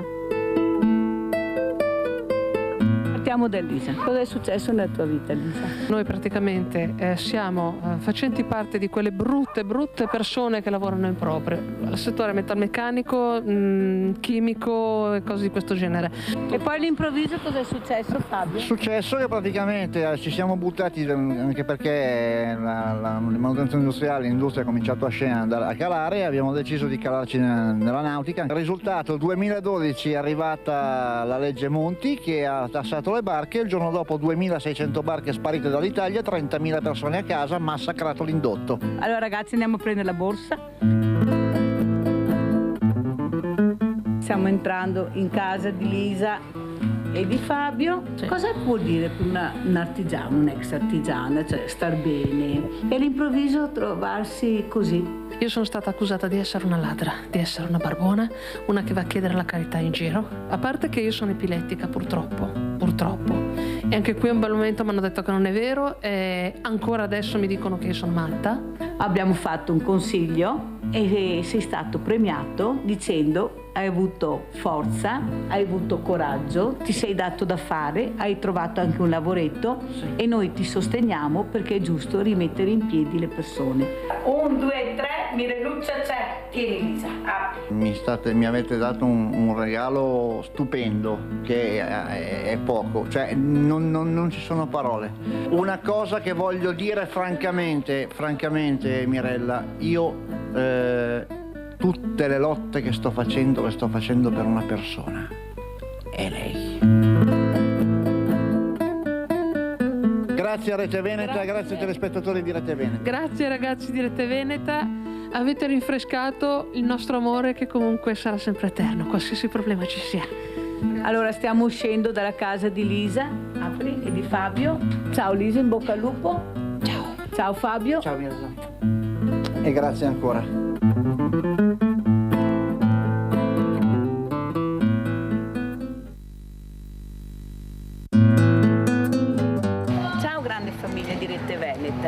Oggi per una questione di riservatezza non vi diremo dove siamo.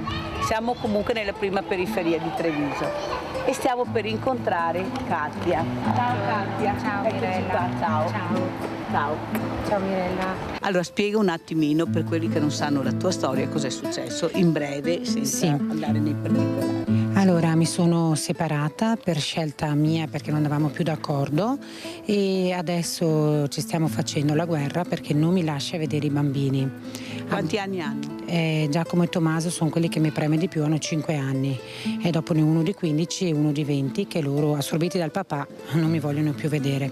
E adesso mi sono separata, sono senza casa da ieri, dal giorno 13 e sto cercando lavoro che forse ho trovato intanto 2 giorni alla settimana grazie alla Mirella che ho fatto la puntata. Cosa vuol dire non vedere i propri figli? Mi fai piangere Mirella, significa morire dentro, passare le notti, girarsi, rigirarsi e piangere. Questo significa. Vogliono dire tanto i tuoi figli, vero? Sì. E facciamo così, lancia un messaggio al tuo ex marito.